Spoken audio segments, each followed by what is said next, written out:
देखो, ये रहा फर्स्ट क्वेश्चन। क्वेश्चन क्या है?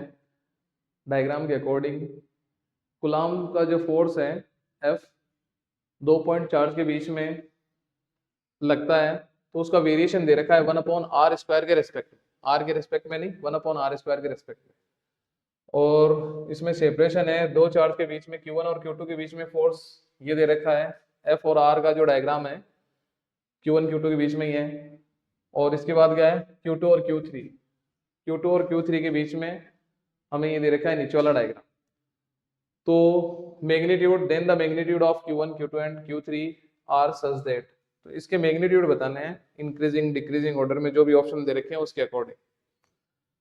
Q1 और Q2 के बीच में F और R का मतलब F और 1/r² का जो डायग्राम है ये वाला है।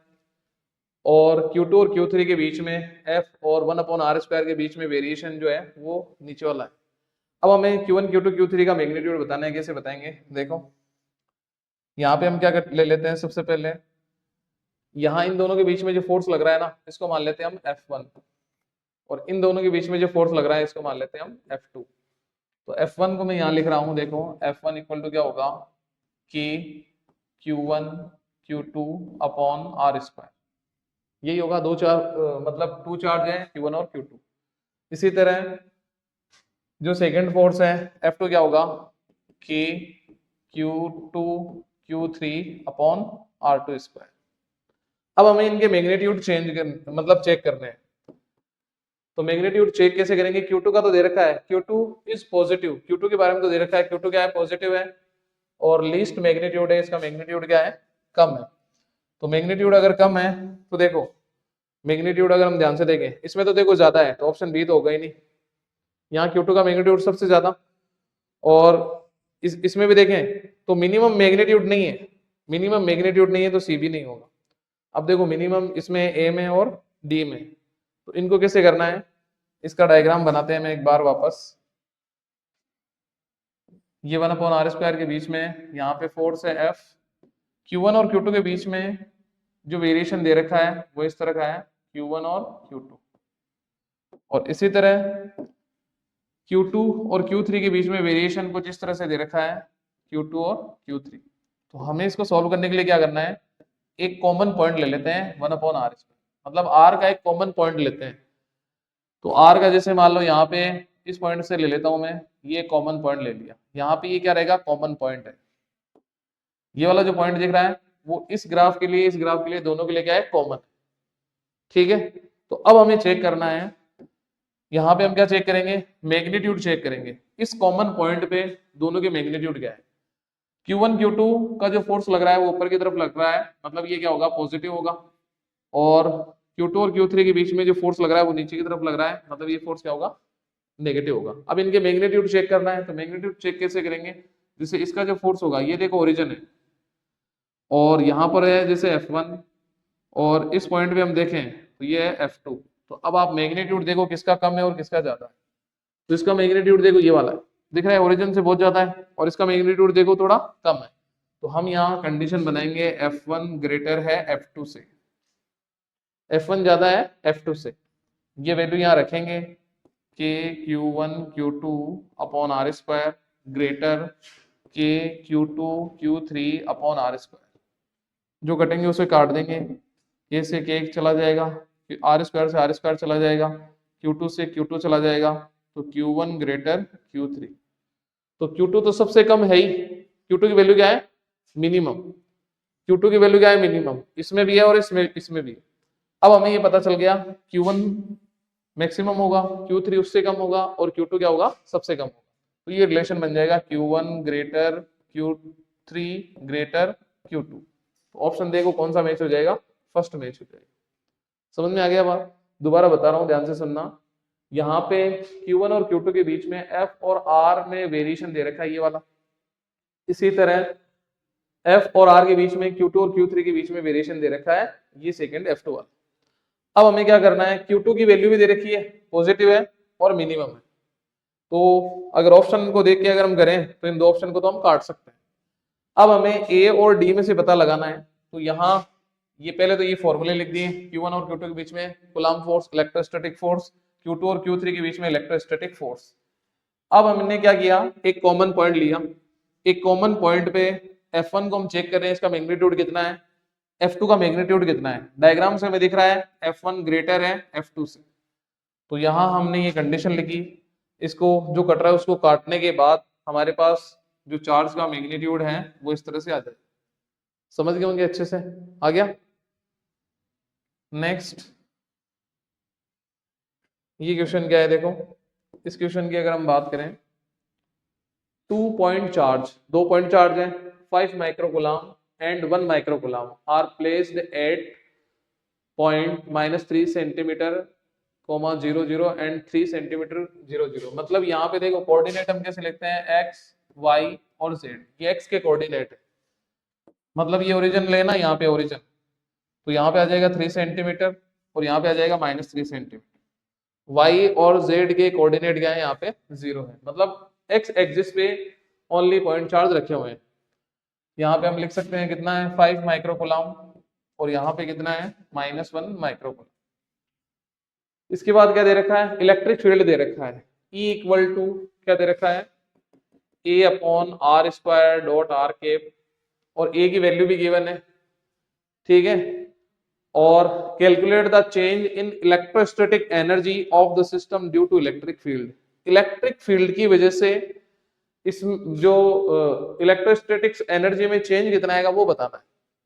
तो कैसे करेंगे, देखो इसको थोड़ा पहले जो डेरिवेशन होता है वहां से समझने की कोशिश करता हूं। तो यहाँ पे देखो दो चार्ज है Q1 और Q2, इलेक्ट्रिक फील्ड है नहीं, डिस्टेंस हम मान लेते हैं R, इलेक्ट्रिक फील्ड मान लो एब्सेंस है, तो इलेक्ट्रिक पोटेंशियल एनर्जी क्या होती है, U इनिशियल कितनी होती है, K Q1 Q2 upon R। Initial electric energy, electric potential energy, ये फॉर्मूला तो याद होगा आपको। इलेक्ट्रिक फील्ड एब्सेंस है तो इलेक्ट्रिक पोटेंशियल एनर्जी जो होगी K Q1 Q2 upon R। अब अगर इलेक्ट्रिक फील्ड प्रेजेंस है, ये जैसे इलेक्ट्रिक फील्ड है, इलेक्ट्रिक फील्ड प्रेजेंस है, इलेक्ट्रिक फील्ड के अंदर दो पॉइंट ले लिए हमने, ये ले लिया Q1 और ये ले लिया Q2, डिस्टेंस वही है मान लो R। तो यहां पर इलेक्ट्रिक फील्ड प्रेजेंस होने की वजह से जो पोटेंशियल एनर्जी आएगी, final potential energy, electric field भी वर्क करेगा यहाँ पे तो इन दोनों चार्ज की वजह से पोटेंशियल एनर्जी स्टोर्ड हुई थी। यहाँ पे क्या होगा, ये एक्सटर्नल इलेक्ट्रिक फील्ड भी क्या करेगा, वर्क करेगा, जिसकी वजह से एनर्जी बनेगी। तो यहाँ पे हम देख सकते हो, यहाँ पे हम लिखेंगे Q1 और यहाँ लिखेंगे V1 R plus Q2 V2 R, और इन दोनों की वजह से आ जाएगी K Q1 Q2 upon R। ये फॉर्मूले याद है कि नहीं, पहले तो ये बताओ। अगर एक्सटर्नल इलेक्ट्रिक फील्ड है तो इस टाइप का फॉर्मूला बनेगा, समझ गए, और इलेक्ट्रिक फील्ड एब्सेंस है तो इस टाइप का फॉर्मूला बनेगा। तो यहाँ पे क्या बोला है, चेंज इन, यहाँ पे बोला है चेंज इन इलेक्ट्रोस्टैटिक्स एनर्जी। तो इलेक्ट्रोस्टैटिक्स एनर्जी को हमें क्या करना है, चेंज करना है। तो चेंज करेंगे तो फॉर्मूला क्या बन जाएगा, del U equal to U final minus U initial.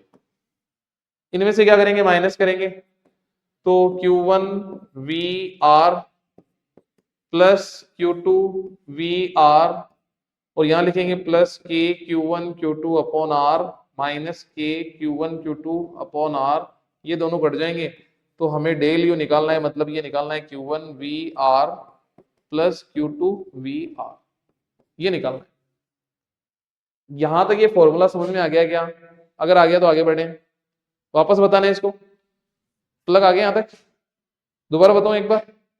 इसमें क्या है कि इलेक्ट्रिक फील्ड एब्सेंस रहेगा तो पोटेंशियल एनर्जी का फॉर्मूला ही बने, जैसे हमने एक वो फॉर्मूला किया था, याद होगा आपको, इधर देखो Q1 है, Q2 है, Q3 है, इसको जैसे R12 R23 R13, तो पोटेंशियल एनर्जी का फॉर्मूला क्या बना था, वो बना था K Q1 Q2 upon R12 plus K Q2 Q3 upon R13 मतलब 23 plus K Q1 Q3 upon R12 है ना, और ये हो जाएगा R13। ऐसे फॉर्मूला याद है कि नहीं?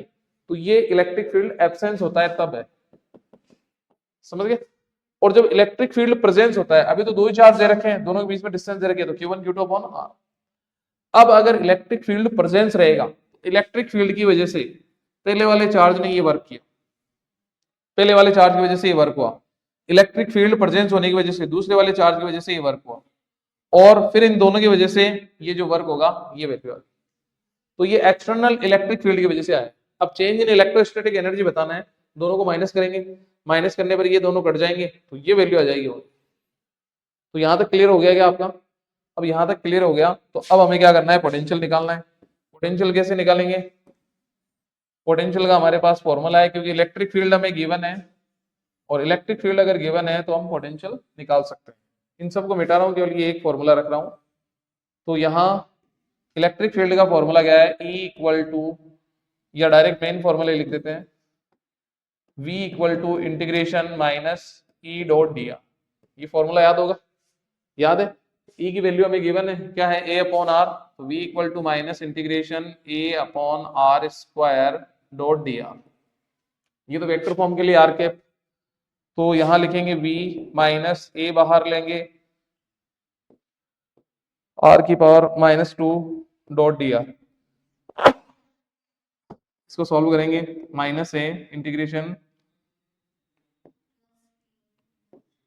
तो इंटीग्रेशन का फॉर्मूला आपको पता ही होगा, कैसे सॉल्व करते हैं।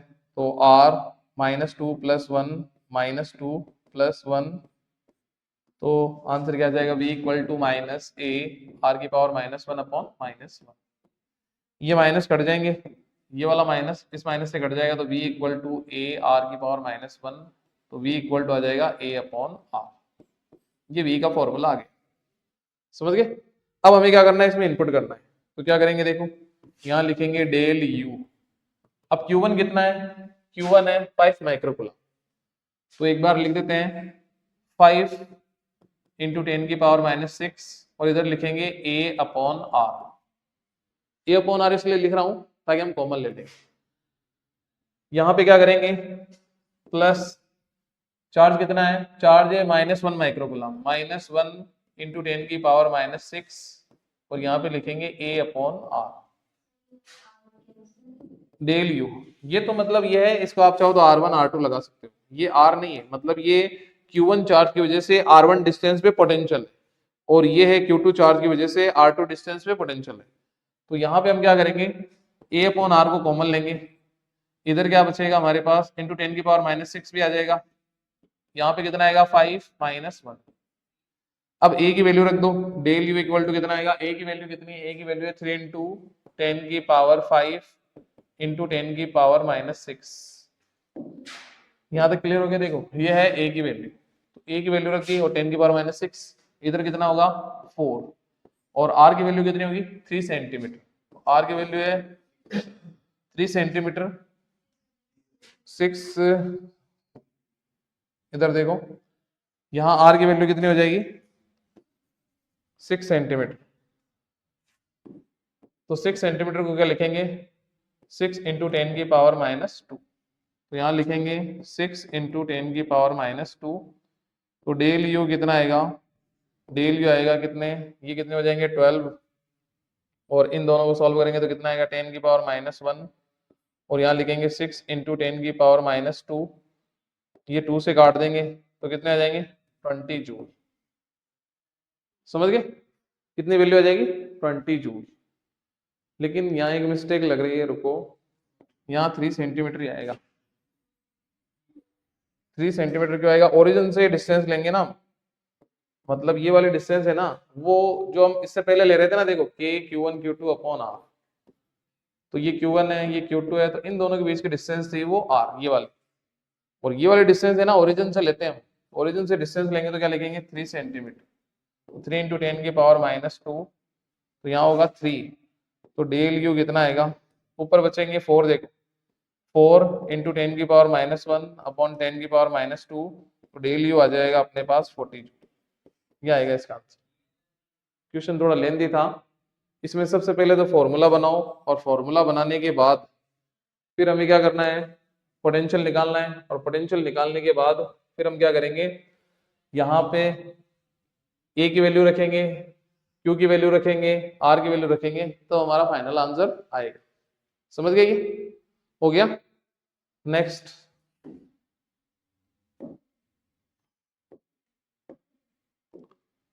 इसमें देखो, a system of two conductor is placed in air and they have net charge of plus 80 microcoulomb and minus 80 microcoulomb, which cause a potential difference of 60 volt 16 volt between them. Find the capacitance of the system. Capacitance find करना है, formula आपको पता ही होगा, Q equal to C V. तो C equal to क्या ले सकते हैं, Q अपॉन V। Q कितना दे रखा है, 80 माइक्रोकूलम दे रखा है, तो 10 की पावर माइनस 6, और यहाँ कितना दे रखा है, 16, तो कितनी बार, 5 टाइम्स। तो C इक्वल टू कितना आ जाएगा, 5 इंटू 10 की power minus 6 farad. C equal to 5 micro farad. Clear.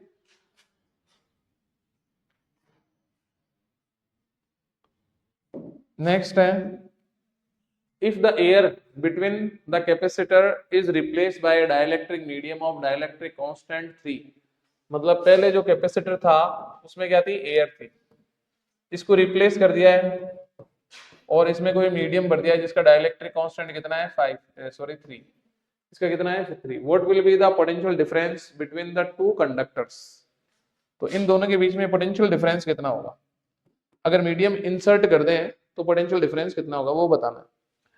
तो देखो, पॉइंट चार्ज की वजह से फॉर्मूला निकाल, तो पॉइंट चार्ज की वजह से इनमें अगर रिलेशन बनाना है तो क्या करेंगे, 1/4 पाई एप्सिलॉन नॉट, और यहाँ लिखेंगे Q अपॉन R, और अगर आपको मीडियम बनाना है तो क्या लिखेंगे, 1/4 pi epsilon naught epsilon R Q upon R। Epsilon को आप छोड़ दो, एप्सिलॉन R को छोड़ दो, बाकी वैल्यू क्या आ जाएगी, देखो इस पूरे को एप्सिलॉन R को छोड़ के बाकी वैल्यू हो जाएगी V, V dash equal to V upon epsilon R। ठीक है, तो V कितना है, V है 16 और मीडियम कितना है 3, तो कितना आ जाएगा 5.33 समथिंग, समझ गए। तो मीडियम अगर इंसर्ट करने पे, डाइलेक्ट्रिक मीडियम इंसर्ट करेंगे तो न्यू जो पोटेंशियल डिफरेंस होगा वही है। ठीक है, अगर यहाँ कैपेसिटेंस पूछ लेता, एयर को हटा के अगर कोई मीडियम इंसर्ट कर रहे हैं जिसका डाइलेक्ट्रिक कांस्टेंट 3 है, तो न्यू कैपेसिटेंस कितना आएगा, उसका फॉर्मूला पता ही होगा आपको, C dash equal to epsilon R C naught. तो जो पहले निकाला था वो ये वैक्यूम में था, तो कितना था, 5 माइक्रोफेरेड था, तो C डैश कितना आएगा 3 इंटू 5, तो C डैश आएगा 15 माइक्रोफेरेड। समझ गए होंगे ये भी। Next,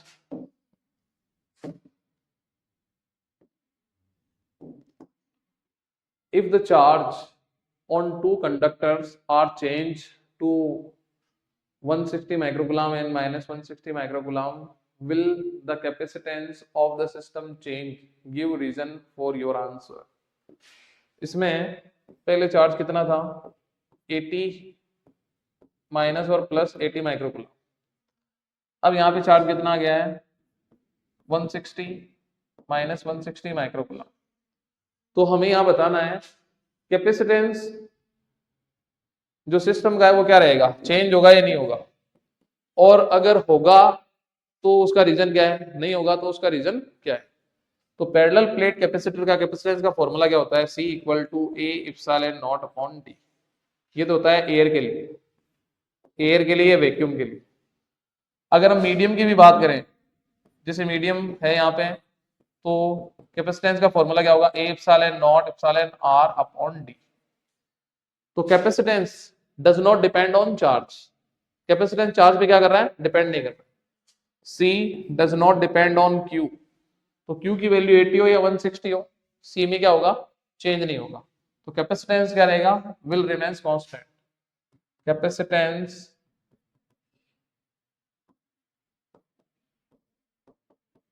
will remains constant because C does not depend on Q। तो C चार्ज पे डिपेंड नहीं करेगा, इसलिए C क्या रहेगा, कांस्टेंट रहेगा। समझ गए, लग आ गया। नेक्स्ट पॉइंट की अगर हम बात करें, नेक्स्ट जो फॉर्मूला है, मतलब क्वेश्चन दे रखा है, a thin plastic road is bend into a circular ring of radius capital R, it's uniformly charged with charge density lambda, the magnitude of the electric field at its center is। तो यहाँ पे देखो एक road है, इसकी density कितनी है, lambda दे रखी है। इसको एक सर्किल में कन्वर्ट कर दिया है, मतलब एक प्लास्टिक की रोड है जिसको एक सर्किल में कन्वर्ट कर दिया है, सर्किल बना दिया, मान लो इसको सर्किल बना दिया है, रिंग की फॉर्म में बना दिया है, सर्कुलर रिंग बना दिया है। तो हमें क्या करना है, हमें ये बताना है कि इसके सेंटर पर इलेक्ट्रिक फील्ड कितना होगा। तो सेंटर पर इलेक्ट्रिक फील्ड बताना है, 4 ऑप्शन दे रखे हैं। तो सर्कुलर जो रिंग होती है ना, सर्कुलर रिंग, उसकी वजह से मैग्नेटिक फील्ड का फॉर्मूला पता होना चाहिए आपको। क्या होता है उसकी वजह से मैग्नेटिक फील्ड का फॉर्मूला? तो सर्कुलर रिंग की वजह से इलेक्ट्रिक फील्ड का, सॉरी, तो इलेक्ट्रिक फील्ड का फॉर्मूला होगा के, कैपिटल क्यू हो तो क्यू स्मॉल क्यू भी ले सकते हो, X upon R square plus X square की पावर 3/2। और एक्स इसमें क्या है, सेंटर से उस पॉइंट की डिस्टेंस जहां पे हमें इलेक्ट्रिक फील्ड फाइंड करना है। एक्स क्या है, सेंटर से उस पॉइंट की डिस्टेंस जहां पे हमें इलेक्ट्रिक फील्ड फाइंड करना है। अब हमें इसमें कहाँ पूछा है, सेंटर पे ही पूछा है, मतलब ये पॉइंट पी, ये कहाँ हो, सेंटर पे ही हो, ये पॉइंट पी कहाँ हो, सेंटर पे ही हो। तो अब एक्स की वैल्यू क्या रहेगी, एक्स की वैल्यू रहेगी 0। इसमें एक्स की वैल्यू 0 रखेंगे, क्या आंसर आएगा, तो ऑप्शन क्या हो जाएगा, बी। समझ गए? एक प्लास्टिक की रोड थी जिसकी डेंसिटी लेमडा है, इसको रिंग, सर्कुलर रिंग में कन्वर्ट कर दिया, तो इसके सेंटर पर इलेक्ट्रिक फील्ड बताना था जिसका फॉर्मूला ये होता है। और इसमें x है उस पॉइंट की डिस्टेंस जहाँ पे हमें इलेक्ट्रिक फील्ड फाइंड करना है, और ये पॉइंट सेंटर पे आ गया तो x की वैल्यू 0 रहेगी, तो इलेक्ट्रिक फील्ड क्या आ जाएगा, 0। क्लियर? अगला क्वेश्चन है, देखो एक क्यूब है जिसकी साइड 0.1 मीटर है, और डायग्राम के अकॉर्डिंग ये इलेक्ट्रिक फील्ड में रखा हुआ है, जिसका इलेक्ट्रिक फील्ड ये 500 x आई कैप, और यहाँ पे क्या दे रखा है, हमें फाइंड करना है the flux passing through the cube, इस क्यूब से कितना फ्लक्स पास हो रहा है। तो सबसे पहली बात तो इलेक्ट्रिक फील्ड x डायरेक्शन में दे रखा है, तो y डायरेक्शन में इलेक्ट्रिक फील्ड 0 है, z डायरेक्शन में इलेक्ट्रिक फील्ड 0 है, केवल x डायरेक्शन में इलेक्ट्रिक फील्ड है 500 x आई क्यूब। ठीक है, x डायरेक्शन में इलेक्ट्रिक फील्ड है और बाकी y और z डायरेक्शन में इलेक्ट्रिक फील्ड नहीं है। तो इलेक्ट्रिक फ्लक्स बताना है सबसे पहले, तो देखो इलेक्ट्रिक फ्लक्स कैसे बताएंगे, इलेक्ट्रिक फ्लक्स का फॉर्मूला हमारे पास क्या होता है, इलेक्ट्रिक फ्लक्स का फॉर्मूला होता है डी फाई ई, या डी फाई नहीं तो ओनली डायरेक्ट फाई भी लिखे हैं, तो phi equal to E dot A cos theta, ये फॉर्मूला होता है फ्लक्स का, फॉर्मूला यही होता है। अब देखो एक्स डायरेक्शन में इलेक्ट्रिक फील्ड है तो एक्स डायरेक्शन से ही इलेक्ट्रिक फ्लक्स पास होगा, वाई डायरेक्शन से, जेड डायरेक्शन से पास नहीं होगा, केवल इस डायरेक्शन से पास हो सकता है और इस डायरेक्शन से पास हो सकता है। ठीक है, तो इलेक्ट्रिक फील्ड की डायरेक्शन क्या है, एक्स डायरेक्शन। तो सबसे पहले इसकी बात करें हम, 1 की बात करें, तो यहां पे हम लिखेंगे फाई 1, फाई 1 क्या होगा, फाई 1 होगा ई डॉट ए, और यहां लिखेंगे कोस, यहां लिखेंगे थीटा, और थीटा की वैल्यू यहां क्या होगी, 180 डिग्री। मतलब इस तरह से ले सकते हैं हम, देखो ये जैसे इसकी शेप दे रखी है, इलेक्ट्रिक फील्ड तो इधर है, और इसका स्मॉल एलिमेंट जो लेंगे हम इस डायरेक्शन में, दोनों अपोजिट डायरेक्शन में होने की वजह से एंगल कितना आएगा, 180 डिग्री।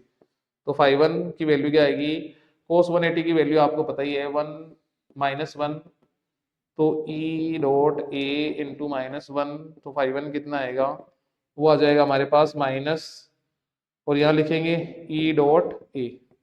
अगर इनकी वैल्यू भी लिखें तो फाई 1 कितना आएगा, फाई 1 देखो यहाँ -500, और यहाँ x, x, अब x की इस पॉइंट से डिस्टेंस कितनी है, 0.1, तो यहाँ लिखेंगे 0.1।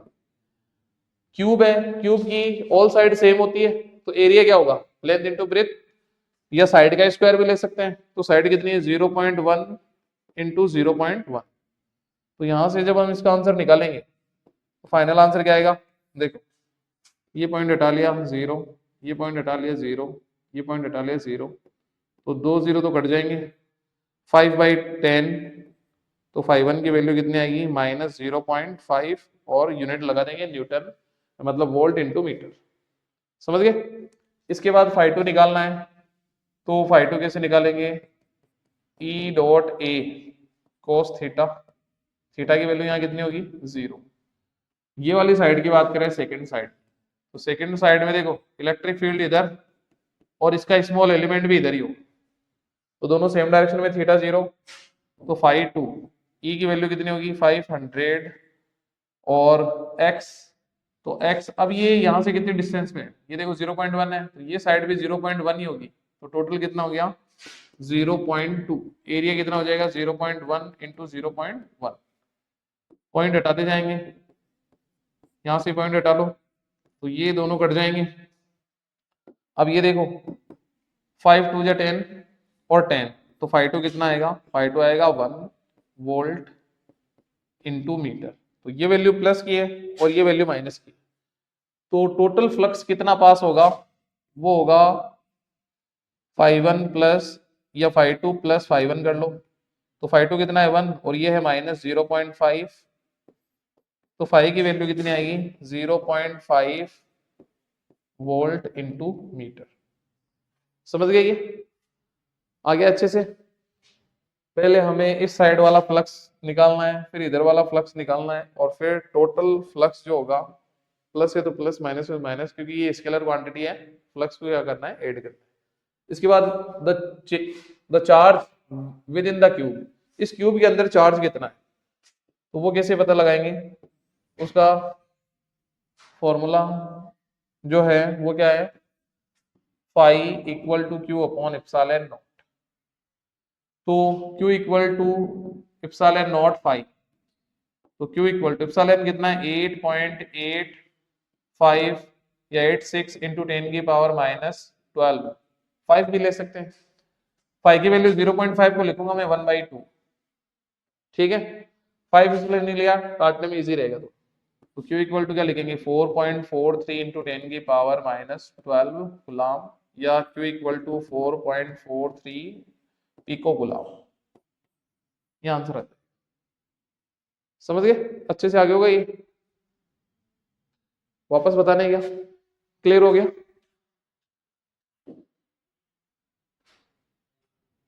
नेक्स्ट है, देखो an isolated point charge particle produce an electric field E at a point 3 meter away from it, एक चार्ज है आइसोलेटेड जिसका कोई दूसरे चार्ज से कोई लेना देना नहीं है, उसकी वजह से इलेक्ट्रिक फील्ड प्रोड्यूस होता है 3 मीटर पर ई प्रोड्यूस हो रहा है, मतलब यहाँ पे कोई चार्ज आइसोलेटेड, दूसरे चार्ज से कोई मतलब नहीं है, तो इस जैसे ये चार्ज है, इस चार्ज की वजह से 3 मीटर डिस्टेंस में एक इलेक्ट्रिक फील्ड प्रोड्यूस होता है E, the distance of the point eight which the electric field is E/4 will be, मतलब यहां देखो जैसे मान लो कोई और डिस्टेंस है जहां पर इलेक्ट्रिक फील्ड E/4 प्रोड्यूस हो रहा है, ये वाले डिस्टेंस है R और इस डिस्टेंस पे E/4 इलेक्ट्रिक फील्ड प्रोड्यूस हो रहा है, तो ये वाले डिस्टेंस बतानी है क्या होगा, तो कैसे बताएंगे, सिंपल यहां लिखेंगे, जैसे ये इसको मान लेंगे E डैश, यहाँ E डैश प्रोड्यूस हो रहा है, E डैश कितना है E/4, ठीक है, E की वैल्यू क्या है, E की वैल्यू है KQ/R², तो क्या लिखोगे KQ/R², मतलब इसको आप चाहो तो पहले इसको x लिख लो, कंफ्यूज नहीं हो तो, ये हो गया x², सॉरी x ही आएगा, यहाँ पे R ये है, स्टार्टिंग इसकी निकाल रहे हैं E की, तो R का मतलब 3 का स्क्वायर कितना हो जाएगा 9, तो KQ/9, ठीक है, तो ये तो हो गई E की वैल्यू। अब हमें क्या करना है E डैश, E डैश को हम क्या लिखेंगे, एक बार तो E डैश लिख दो और इधर लिखेंगे KQ9 इंटू 4, ये हो जाएगा KQ/36, ठीक है, E डैश क्या लिखेंगे KQ/x², ये लिखेंगे, इधर आ जाएगा KQ/36, ये और ये कट जाएंगे, x² equal to 36, x equal to कितना आ जाएगा 6, समझ गए क्या, वापस बता रहा हूं, यहां किसी आइसोलेटेड चार्ज जिसको बाकी चार्ज से कोई मतलब नहीं है, वो 3 मीटर डिस्टेंस पे इलेक्ट्रिक फील्ड E प्रोड्यूस करता है, उसके बाद बोल रहा है कि मतलब एक इलेक्ट्रिक फील्ड प्रोड्यूस होता है इस इलेक्ट्रिक फील्ड से x डिस्टेंस पर E/4 प्रोड्यूस होता है, तो ये x की वैल्यू बतानी। तो यहाँ पे हमने मान लिया ये ई डैश है, ई डैश की वैल्यू E/4, ई की वैल्यू इधर से निकाल के यहाँ इनपुट करी, ई डैश की वैल्यू हमने डिस्टेंस x मान ली, दोनों काट देंगे, x की वैल्यू कितनी आ जाएगी 6 मीटर। हो गया ये, यहाँ तक क्लियर। इसके बाद एक question, beams of electron and proton move parallel to each other in the same direction. मतलब यहाँ पे ये बोल रहे हैं इलेक्ट्रॉन और प्रोटॉन सेम डायरेक्शन में मूव कर रहे हैं, सेम डायरेक्शन में मूव कर रहे हैं। तो सेम डायरेक्शन में मूव कर रहे हैं एक बीम की फॉर्म में। तो जैसे मान लो दो वायर है, इलेक्ट्रॉन और प्रोटॉन सेम डायरेक्शन में मूव कर रहे हैं, तो हमें बताना है क्या दोनों वायर या दोनों ऑब्जेक्ट अट्रैक्ट होंगे, रिपेल होंगे, और पहले ना तो अट्रैक्ट होंगे ना ही रिपेल होंगे, या दोनों के बीच में जो रिपल्सन फोर्स है ना वो इनकी स्पीड पे डिपेंड करेगा। तो ये तो हमें पता है कि दोनों वायर में अगर सेम डायरेक्शन में करंट फ्लो हुई तो क्या होगा, अट्रैक्शन होगा, और दोनों डायरेक्शन में करंट अपोजिट डायरेक्शन में हुई तो क्या होगा, रिपल्शन होगा। ये तो हमें पता ही होगा, ठीक है। अब यहाँ इलेक्ट्रॉन और प्रोटॉन दे दिया, तो इलेक्ट्रॉन प्रोटॉन में ऐसे ध्यान रखो, इलेक्ट्रॉन कैसे मूव करता है, इलेक्ट्रॉन की डायरेक्शन क्या होती है, करंट की डायरेक्शन। देखो ये करंट की डायरेक्शन हम ऐसे ही लेते हैं, मतलब करंट की डायरेक्शन पॉजिटिव से नेगेटिव की तरफ लेते हैं हम। इलेक्ट्रॉन कैसे मूव करते हैं, करंट के अपोजिट डायरेक्शन, समझ गए। तो अगर इलेक्ट्रॉन इधर मूव कर रहा है तो करंट इधर आ जाएगी, ठीक है। अगर प्रोटॉन की बात करें, जैसे करंट यहाँ पे पॉजिटिव से नेगेटिव की तरफ मूव कर रही है, तो पॉजिटिव या प्रोटॉन वो नेगेटिव की तरफ मूव करता है, मतलब करंट की डायरेक्शन में मूव करता है प्रोटॉन। तो प्रोटॉन हमने ले लिया यहाँ पे, उसी की डायरेक्शन में रहेगी। अब देखो दोनों ही करंट की डायरेक्शन आ गई, अब आप बता सकते हो क्या होंगे, अपोजिट डायरेक्शन में तो क्या हो जाएंगे, रिपेल। तो ऑप्शन क्या आ जाएगा, रिपेल ईच अदर, समझ गए। Two point charge 2-point charge placed in a medium of dielectric constant 5 at a distance r between experience and electrostatic force। दो चार्ज हैं Q1 Q2 जिनकी डिस्टेंस r है, और यहाँ पे कोई मीडियम रखा हुआ है, मीडियम रखा हुआ है ऐसे, मीडियम है, और जिसका डाइलेक्ट्रिक कांस्टेंट कितना दे रखा है 5, और फोर्स कितना लग रहा है F। The electrostatic force between them in vacuum at the same distance r will be। तो यहाँ पे क्या है, अगर ये बोले कि ये मीडियम यहाँ से हटा दें और यहाँ एयर लिया है, वैक्यूम लिया है, Q1 और Q2 डिस्टेंस तो वही रखनी है, और यहाँ वैक्यूम है या एयर है, अब न्यू फोर्स क्या लगेगा। तो ये फॉर्मूला शायद आपको पता होगा, मीडियम में जो फोर्स लगता है ये लगता है वैक्यूम में अपॉन एप्सिलॉन आर, ये फॉर्मूला याद होगा। तो मीडियम में फोर्स कितना लगेगा, Fm equal to F vacuum upon epsilon R. तो मीडियम में लगने वाला फोर्स कितना है, मीडियम में लगने वाला फोर्स है F। तो वैक्यूम में लगने वाला फोर्स हमें बताना है, वैक्यूम में लगने वाला फोर्स हमें बताना। तो मीडियम में लगने वाला फोर्स है F, वैक्यूम में लगने वाला फोर्स F डैश, और ये हो गया 5, F डैश कितना आएगा 5। तो यहाँ ऑप्शन क्या हो जाएगा, ए। क्लियर है, पहले से इतने इलेक्ट्रॉन और ले लेता है वो, ठीक है। तो इतने इलेक्ट्रॉन लेने का मतलब यहां से जो चार्ज आएगा वो नेगेटिव चार्ज होगा, इलेक्ट्रॉन इंक्रीज होने का मतलब क्या है, बॉडी क्या होगी नेगेटिव, इलेक्ट्रॉन डिक्रीज होने का मतलब बॉडी क्या होगी पॉजिटिव। तो सबसे पहले तो इसमें देख लेते हैं टोटल चार्ज यहाँ पे कितना होगा। तो यहाँ पे हम लिखेंगे Q, ये मतलब n की वैल्यू है, तो यहाँ लिखेंगे Q equal to N E Q, N कितने 5 इंटू 10 की पावर 18, और ई की वैल्यू लिख देंगे -1.6 इंटू 10 की पावर 19। तो Q इक्वल टू आएगा -5 इंटू 1.6, इन दोनों को सॉल्व कर लेंगे तो कितना आ जाएगा, यहाँ 10 की पावर -1 आएगा, तो इधर लिख देंगे। ये कितने हो जाएंगे, Q इक्वल टू -8.08 ही रहने देते हैं, 8.0 अपॉन 10, तो Q इक्वल टू कितना आएगा, वो आ जाएगा -0.8 कूलम। मतलब आप इसको Q2 मान लो,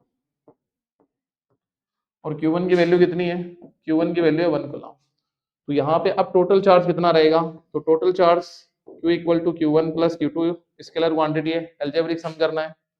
Q1 कितना है, Q1 है 1 कूलम और Q2 कितना है -0.8 कूलम। तो Q कितना आ जाएगा, ऑप्शन आ जाएगा +0.2 और यहाँ वैल्यू कूलम में दे रखी है तो 0.2 या 0.20 कूलम। तो ये ऑप्शन हो जाएगा, ऑप्शन कौन सा होगा, ऑप्शन डी। कोई भी ऑब्जेक्ट है उस पे 1 कूलम पहले से गिवन है, उसके बाद में वो इतने इलेक्ट्रॉन और गेन कर लेता है। इलेक्ट्रॉन इंक्रीज होते हैं, इलेक्ट्रॉन जब इंक्रीज होते हैं तो बॉडी क्या हो जाती है, नेगेटिवली चार्ज। इलेक्ट्रॉन डिक्रीज होते हैं तो बॉडी क्या हो जाती है, पॉजिटिवली चार्ज। तो यहाँ इलेक्ट्रॉन आ रहे हैं तो यहाँ पे जो नया चार्ज बनेगा वो नेगेटिव बनेगा और ये वैल्यू। अब टोटल चार्ज कितने हो गए, तो दोनों को स्केलर क्वांटिटी होने की वजह से अलजेब्रिक सम करना है तो दोनों को ऐड कर देंगे, तो ऐड करने की वजह से अपने आ जाएगा +0.20 कूलम। हो गया क्लियर।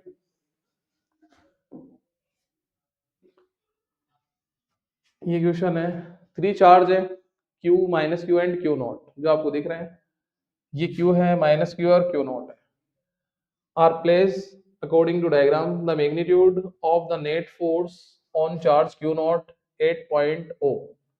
मतलब Q नॉट पे नेट फोर्स बताना है कितना लगे। तो नेट फोर्स कैसे बताएंगे, देखो इसको सॉल्व करना है तो वापस डायग्राम बना रहा हूं मैं इसका। यहाँ पे ये है माइनस क्यू, यहाँ पे है प्लस क्यू और इस पॉइंट पे है Q नॉट। तो फोर्स की जो डायरेक्शन होती है वो कैसी होती है, फोर्स कैसे लगता है, फोर्स लगता है पॉजिटिव चार्ज से नेगेटिव चार्ज की तरफ। जिस डायरेक्शन में फोर्स होता है उस डायरेक्शन में इलेक्ट्रिक फील्ड इंटेंसिटी भी होती है और इलेक्ट्रिक फील्ड इंटेंसिटी की डायरेक्शन भी यही होती है, पॉजिटिव से नेगेटिव की तरफ। तो यहाँ पे ये Q नॉट चार्ज है, पॉजिटिव है, इस पे फोर्स इसकी वजह से जो लगेगा वो इधर लगेगा F। डिस्टेंस सेम ही दे रखी है, यहाँ पर भी है यहाँ पर भी है, तो डिस्टेंस सेम है तो दोनों फोर्स सेम ही लगेंगे, बस डायरेक्शन चेक करनी है। तो ये वाला इस पे Q नॉट पे लेफ्ट साइड में फोर्स लगाएगा, ठीक है। और माइनस वाला फोर्स किधर लगाएगा, माइनस की तरफ फोर्स लगता है तो इसकी वजह से फोर्स लगेगा इधर, ये हो जाएगा F। अब आप देखो ये फोर्स F है, ये फोर्स F है, दोनों सेम है, तो इनका रिजल्टेंट क्या होगा, इनका रिजल्टेंट हो जाएगा √2F। समझ गए। तो अब अगर आप ऑप्शन देखो तो √2 देख के आप बता सकते हो, यहाँ पे 0 है, यहाँ पे अंडर है ही नहीं, यहाँ पे अंडर है अपॉन में और यहाँ पर ऊपर है, तो ऑप्शन सी होगा। हम कर लेते हैं इसको। F की वैल्यू क्या होगी, F की वैल्यू होगी K Q नॉट और दोनों के बीच में जो डिस्टेंस है वो हो जाएगा a²। तो यहाँ इसका जो फाइनल आंसर आएगा नेट फोर्स क्या आएगा √2F। अगर हम वेक्टर फॉर्म भी लिखें तो वेक्टर फॉर्म में देखो ये वाली डायरेक्शन कौन सी है, -i और ये वाली डायरेक्शन कौन सी है, j प्लस। तो यहाँ लिखेंगे -i प्लस j। तो यहाँ फाइनल आंसर लिखेंगे F net equal to √2K Q naught upon a² और डायरेक्शन लिखना है तो i प्लस j और बिना डायरेक्शन के लिखना है तो केवल मैग्नीट्यूड लिख दोगे आप, ऑप्शन क्या आ जाएगा, सी आ जाएगा। समझ गए, आगे होगा आपको इजीली। तो इसी में जैसे आपको क्या पूछ सकते हैं, इसी में आपको इलेक्ट्रिक फील्ड इंटेंसिटी पूछ सकते हैं। तो इलेक्ट्रिक फील्ड इंटेंसिटी क्या होगी, √E। यहाँ पे अगर ई लग रहा हो, इलेक्ट्रिक फील्ड इंटेंसिटी ई और ई, तो इसका आंसर आ जाएगा √2E और डायरेक्शन वगैरह आप बता सकते हो। डाइपोल मोमेंट भी पूछ सकते हैं, लेकिन डाइपोल मोमेंट के लिए वो चार्ज की जो साइन है वो चेंज करेगा, क्योंकि डाइपोल मोमेंट अपोजिट चार्ज में लगता है। इक्वल चार्ज होने, मैग्नीट्यूड में इक्वल होने चाहिए और नेचर उनकी क्या होनी चाहिए, अपोजिट होनी चाहिए। तो हो गया होगा ये अच्छे से।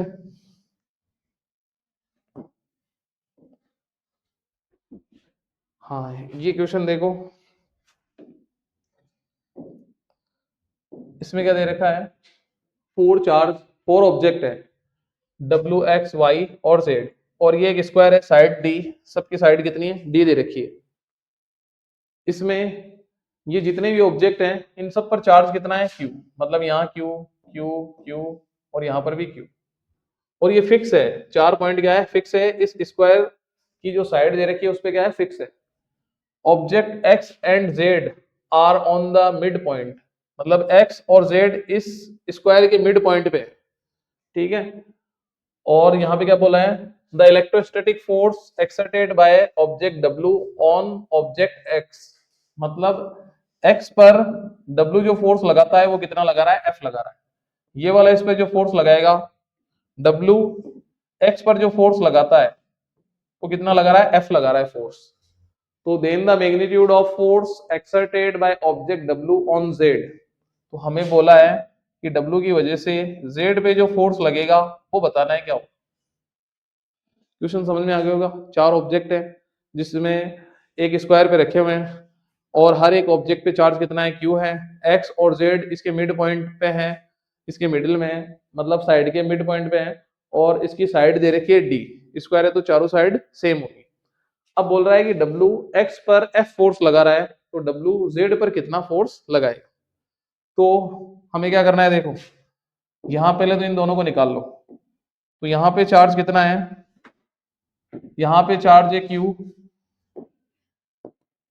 यहाँ पे चार्ज है Q और यहाँ पे चार्ज है Q, और दोनों के बीच में डिस्टेंस अगर लें, टोटल तो D है, तो यहाँ डिस्टेंस कितनी हो जाएगी, ये W है और यहाँ पे चार्ज है Q, और ये X है, यहाँ पे भी चार्ज है Q, डिस्टेंस कितनी हो जाएगी, D/2। तो फोर्स क्या लगेगा, F equal to K Q1 Q2 Q square upon D/2 का होल स्क्वायर। तो ये हो जाएगा F equal to 4K Q square upon D square. यहाँ तक क्लियर हो गया होगा। तो ये फोर्स कौन लगा रहा है, फोर्स लगा रहा है W X पर, समझ गए। अब हमें क्या करना है, हमें ये फाइंड करना है कि W Z पे कितना फोर्स लगाएगा। तो देखो यहाँ पे ये W है ही, चार्ज Q है, और इस पॉइंट पे ले लेते हैं हम, ये Z है, यहाँ पे Z है और चार्ज Q है, तो ये फोर्स कितना लग रहा है वो हमें फाइंड करना है। तो हम कैसे फाइंड करेंगे, देखो ये वाली साइड कितनी है, ये मतलब इसके डिस्टेंस पता लगाना। तो ये वाली साइड कितनी है D, और ये वाली साइड कितनी है D/2, तो पता लगा सकते हो। ये D है और ये D/2 है, मतलब ये बेस है, ये परपेंडिकुलर है, तो हाइपोटेन्यूज पता लगा सकते हो। तो हाइपोटेन्यूज क्या आएगा, अगर हम लिखे हैं D square plus D square by 4 का अंडर रूट, हाइपोटेन्यूज निकाल रहा हूँ, समझ गए होंगे इतना। क्या लिखेंगे, H इक्वल टू क्या जाएगा 5D square by 4 under root. तो H इक्वल टू कितना आएगा, H इक्वल टू हम लिख सकते हैं, इसी को मान लो, कोई दिक्कत नहीं है, इसी को ले लेते हैं, क्योंकि स्क्वायर होगा तो वो हट जाएगा, या H स्क्वायर लिख लो क्योंकि H स्क्वायर निकालेंगे हम, तो यह जाएगा 5D स्क्वायर बाई 4। तो H की वैल्यू तो रूट वाली है और H स्क्वायर की वैल्यू बिना रूट वाली। अब इन दोनों के बीच में फोर्स लगेगा F डैश, F डैश क्या होगा, K Q स्क्वायर, ठीक है, और इसको आप ले लो D डैश का स्क्वायर, तो ये डिस्टेंस कितनी है, D डैश, तो ये हो जाएगा D डैश का स्क्वायर। अब हम इसको आगे सॉल्व करें, तो आगे सॉल्व करेंगे तो F dash equal to K Q square, D dash की वैल्यू रख रहा हूँ ये डायरेक्ट 5D स्क्वायर बाई 4, तो F डैश आएगा 4/5 K Q square upon D square. अब अगर देखो उससे कंपेयर करें हम, उससे तो 5 को अगर आप छोड़ दो, बाकी वैल्यू क्या बन जाएगी, F। 5 को अगर हम छोड़ दें तो बाकी वैल्यू क्या बन जाएगी, F। तो F डैश क्या आ जाएगा, F डैश आएगा F/5। तो आंसर कौन सा मैच हो जाएगा, F/7, F/5, ऑप्शन बी। समझ गए। वापस एक बार दोबारा बता रहा हूँ, दो चार्ज है Q और Q, W और X पे रखे हुए हैं, इन दोनों के बीच में फोर्स ये लगेगा। उसके बाद में हमें बताना है W और Z के बीच में फोर्स, चार्ज सेम ही है, बस ये डिस्टेंस बतानी है, और स्क्वायर है, और स्क्वायर है तो ये वाली डिस्टेंस D, ये वाली डिस्टेंस D, और मिड पॉइंट पे रखे हुए हैं तो ये D/2। तो हाइपोटेन्यूस हमने ये निकाल लिया। हाइपोटेन्यूस निकालने के बाद दो चार्ज के बीच में, 2 पॉइंट चार्ज के बीच में डिस्टेंस का स्क्वायर करते हैं, वो स्क्वायर की वैल्यू रखेंगे और साथ में इससे रिलेट कर देंगे, तो ऑप्शन बी क्या हो जाएगा, मैच हो जाएगा। समझ गए। तो सिंपल इक्वेशन था, ज्यादा हार्ड नहीं था। इसमें ए नेगेटिवली चार्ज ऑब्जेक्ट एक्स के बारे में क्या बोला है, एक्स कौन सा चार्ज है, नेगेटिवली चार्ज। एक्स कौन सा चार्ज है, negatively charge, is repelled by another charge object Y. ये वाई से क्या हो रहा है, रिपेल्ड हो रहा है। तो रिपेल्ड हो रहा है तो हम खुद दिमाग लगा सकते हैं, सेम चार्ज में रिपल्शन होता है, तो y क्या है, y भी नेगेटिव ही है। समझ गए? इस क्वेश्चन में दे नहीं रखा है, इनडायरेक्टली दे रखा है, तो y से क्या हो रहा है, रिपेल्ड हो रहा है। And object z is attract to object y, तो z क्या हो रहा है, अट्रैक्ट हो रहा है, तो z ये नेगेटिव है तो अट्रैक्ट कब होगा, तो ये पॉजिटिव होगा तब होगा। समझ गए? अब क्या बोला है, which of the following is most possibility for the object z, तो z के बारे में बोला है कि z क्या हो सकता है। तो यहां पे देखो, एक तो है पॉजिटिवली चार्ज ओनली, नेगेटिव वाले तो हटा ही दो, नेगेटिव तो होगा ही नहीं, ये न्यूट्रल है, सॉरी ये वाला तो, ये तो नेगेटिव है, ये न्यूट्रल है, और ये भी न्यूट्रल, न्यूट्रल हो सकता है, क्यों, चार्ज ऑब्जेक्ट न्यूट्रल ऑब्जेक्ट को अट्रैक्ट करते हैं, याद है क्या आपको, ठीक है, तो पॉजिटिव भी हो सकता है और न्यूट्रल हो सकता है। तो यहां देखो पॉजिटिवली चार्ज नहीं, न्यूट्रल और पॉजिटिव ये होगा, न्यूट्रल और नेगेटिव ये नहीं होगा, तो क्या होगा, न्यूट्रल और पॉजिटिव। दिख रहा है x नेगेटिव इक्वेशन में गिवन है, ये रिपेल हो रहा है मतलब नेगेटिव है, ये इससे अट्रैक्ट हो रहा है मतलब पॉजिटिव है, तो पॉजिटिव तो है ही। लेकिन अगर न्यूट्रल भी होगा तो कोई चार्ज बॉडी न्यूट्रल बॉडी को क्या करती है, अट्रैक्ट करती है। बताना है कैसे, देखो यहाँ पे ये कोई चार्ज बॉडी है, कोई जरूरी नहीं कि प्लस या माइनस भी हो सकती है, और ये न्यूट्रल बॉडी मतलब इस पे कोई चार्ज वार्ज नहीं, तो क्यू की वैल्यू यहाँ पे कितना है, 0। तो यहाँ पे क्या है कि number of electron and number of proton same है, जितने इलेक्ट्रॉन है उतने ही प्रोटॉन है, तो टोटल चार्ज कितना है, 0। अब जैसे इसको इसके नजदीक लाएंगे तो नेगेटिव चार्ज तो अट्रैक्ट हो जाएंगे और पॉजिटिव चार्ज क्या हो जाएंगे, रिपेल हो जाएंगे। तो अब देखो यहाँ पे हमें ये चेक करना है कि यहाँ अट्रैक्शन फोर्स लगेगा या रिपल्शन फोर्स लगेगा। तो फॉर्मूला देखो क्या है, फॉर्मूला है F प्रोपोर्शनल टू 1/r²। अगर r की वैल्यू इंक्रीज होती है तो f की वैल्यू हो जाती है डिक्रीज, और r की वैल्यू डिक्रीज होती है तो f की वैल्यू क्या हो जाती है, इंक्रीज। तो देखो इस पॉजिटिव और नेगेटिव के बीच में डिस्टेंस कितनी है, r1, और पॉजिटिव के बीच में डिस्टेंस कितनी है, r2। तो r2 ग्रेटर है r1 से, मतलब यहाँ यहीं पे लिख देते हैं R2 ग्रेटर है R1 से, तो R2 ज्यादा होने की वजह से फोर्स क्या हो जाएगा, कम, और R1 कम होने की वजह से फोर्स क्या हो जाएगा, ज्यादा। तो अट्रैक्शन फोर्स यहाँ ज्यादा है, रिपल्शन फोर्स यहाँ कम है, और जो ग्रेटर फोर्स होता है उसी की तरफ उसकी डायरेक्शन होती है, तो यहाँ रिजल्टेंट फोर्स क्या लगेगा, अट्रैक्शन फोर्स। तो न्यूट्रल ऑब्जेक्ट को कोई भी चार्ज बॉडी क्या करती है, अट्रैक्ट करती है। तो ये जो Z है वो क्या क्या पॉसिबिलिटी हो सकती है, पॉजिटिव तो हो गई और न्यूट्रल ऑब्जेक्ट भी हो सकता है। समझ गए यहाँ तक?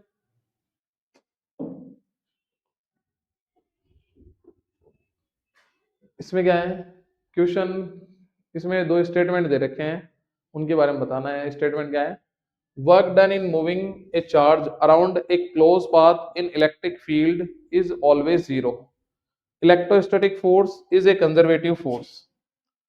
मतलब यहाँ पे ये कह रहा है कि कोई क्लोज पाथ है, और क्लोज पाथ में अगर आप किसी चार्ज को मूव करवाते हो, किसी चार्ज को मूव करवाते हो तो उसका वर्क डन 0 होगा। पहली बात तो ये। दूसरी बात उसने बोली है electrostatic force is a conservative force.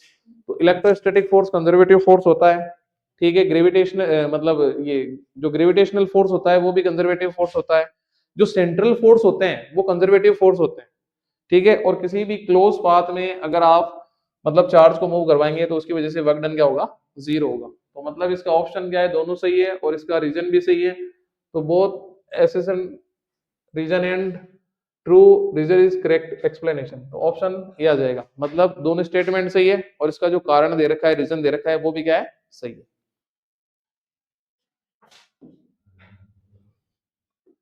If the electric flux entering and leaving a closed surface in air phi1 and phi2 respectively, मतलब कोई क्लोज सरफेस है उसमें जो इलेक्ट्रिक फ्लक्स एंटर कर रहा है उसकी वैल्यू तो कितनी दे रखी है, phi1, और एग्जिट हो रहा है, लीव हो रहा है, उसकी वैल्यू कितनी दे रखी है, phi2। अब यहाँ पे बताना है electric charge enclose with in the surface, तो इस चार्ज के अंदर मतलब इस सरफेस के अंदर चार्ज की वैल्यू क्या होगी। तो इस सरफेस के अंदर चार्ज की वैल्यू क्या होगी, फॉर्मूला क्या लिखेंगे, phi equal to Q upon epsilon naught. तो phi equal to Q equal to epsilon naught phi. आप लिख सकते हो डेल फाई मतलब चेंज फ्लक्स। तो चेंज फ्लक्स क्या लिखेंगे हम, देखो अगर किसी भी क्लोज सरफेस के अंदर पॉजिटिव चार्ज है तो फ्लक्स इलेक्ट्रिक फील्ड लाइन बाहर की तरफ है ना, मतलब ये आउटसाइड में होगी, तो फ्लक्स यहाँ जो होगा वो क्या होगा, पॉजिटिवली चार्ज, मतलब जो फ्लक्स होगा वो पॉजिटिव होगा। और अगर नेगेटिव चार्ज है किसी क्लोज सरफेस के अंदर, तो इलेक्ट्रिक फील्ड लाइन एंटर होगी, इलेक्ट्रिक फील्ड लाइन एंटर होने की वजह से यहाँ फ्लक्स क्या होगा, नेगेटिव होगा। तो अगर देखो यहाँ पर फ्लक्स क्या दे रखा है, आउटसाइड में, तो ये पॉजिटिव चार्ज की वजह से है, तो यहाँ लिखेंगे φ2 माइनस φ1, तो ये हो जाएगा डेल फाई। तो यहाँ रख देंगे हम Q इक्वल टू क्या आएगा, एप्सिलॉन नॉट φ2 माइनस φ। तो किसी भी सरफेस से जो फ्लक्स अगर बाहर की तरफ निकल रहा है तो पॉजिटिव चार्ज की वजह से होता है, और अगर इलेक्ट्रिक फील्ड लाइन अंदर आ रही है तो वो नेगेटिव चार्ज की वजह से होती है, ठीक है। और यहाँ पर जो चेंज इन फ्लक्स निकालेंगे तो वो पॉजिटिव में से नेगेटिव को माइनस करना है, और पॉजिटिव में से नेगेटिव को माइनस करेंगे तो उसको बोलते हैं हम डेल फाई। और गॉस लॉ के अकॉर्डिंग अगर हम देखें तो phi equal to Q upon epsilon naught, तो डेल फाई की वैल्यू रख देंगे, तो Q equal to epsilon naught φ2 minus φ1, ये आंसर आ जाएगा इसका। समझ गए इस बात को।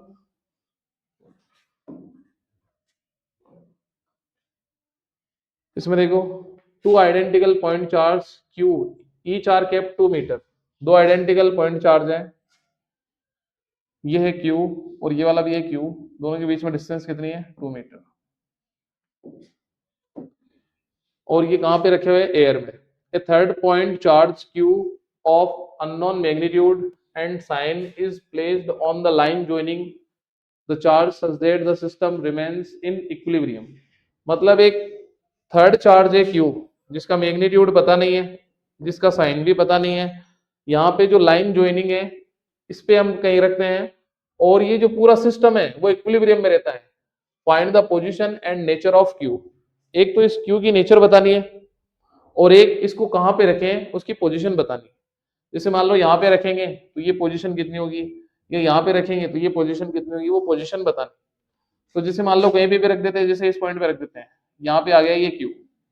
अब हमें सबसे पहले तो इसकी नेचर चेक करनी है। नेचर कैसे चेक करेंगे, ये पूरा सिस्टम इक्विलिब्रियम में रहना चाहिए, और पूरा सिस्टम इक्विलिब्रियम में कब रहेगा, जब इस किसी भी चार्ज पे लगने वाला फोर्स, नेट फोर्स क्या हो, 0।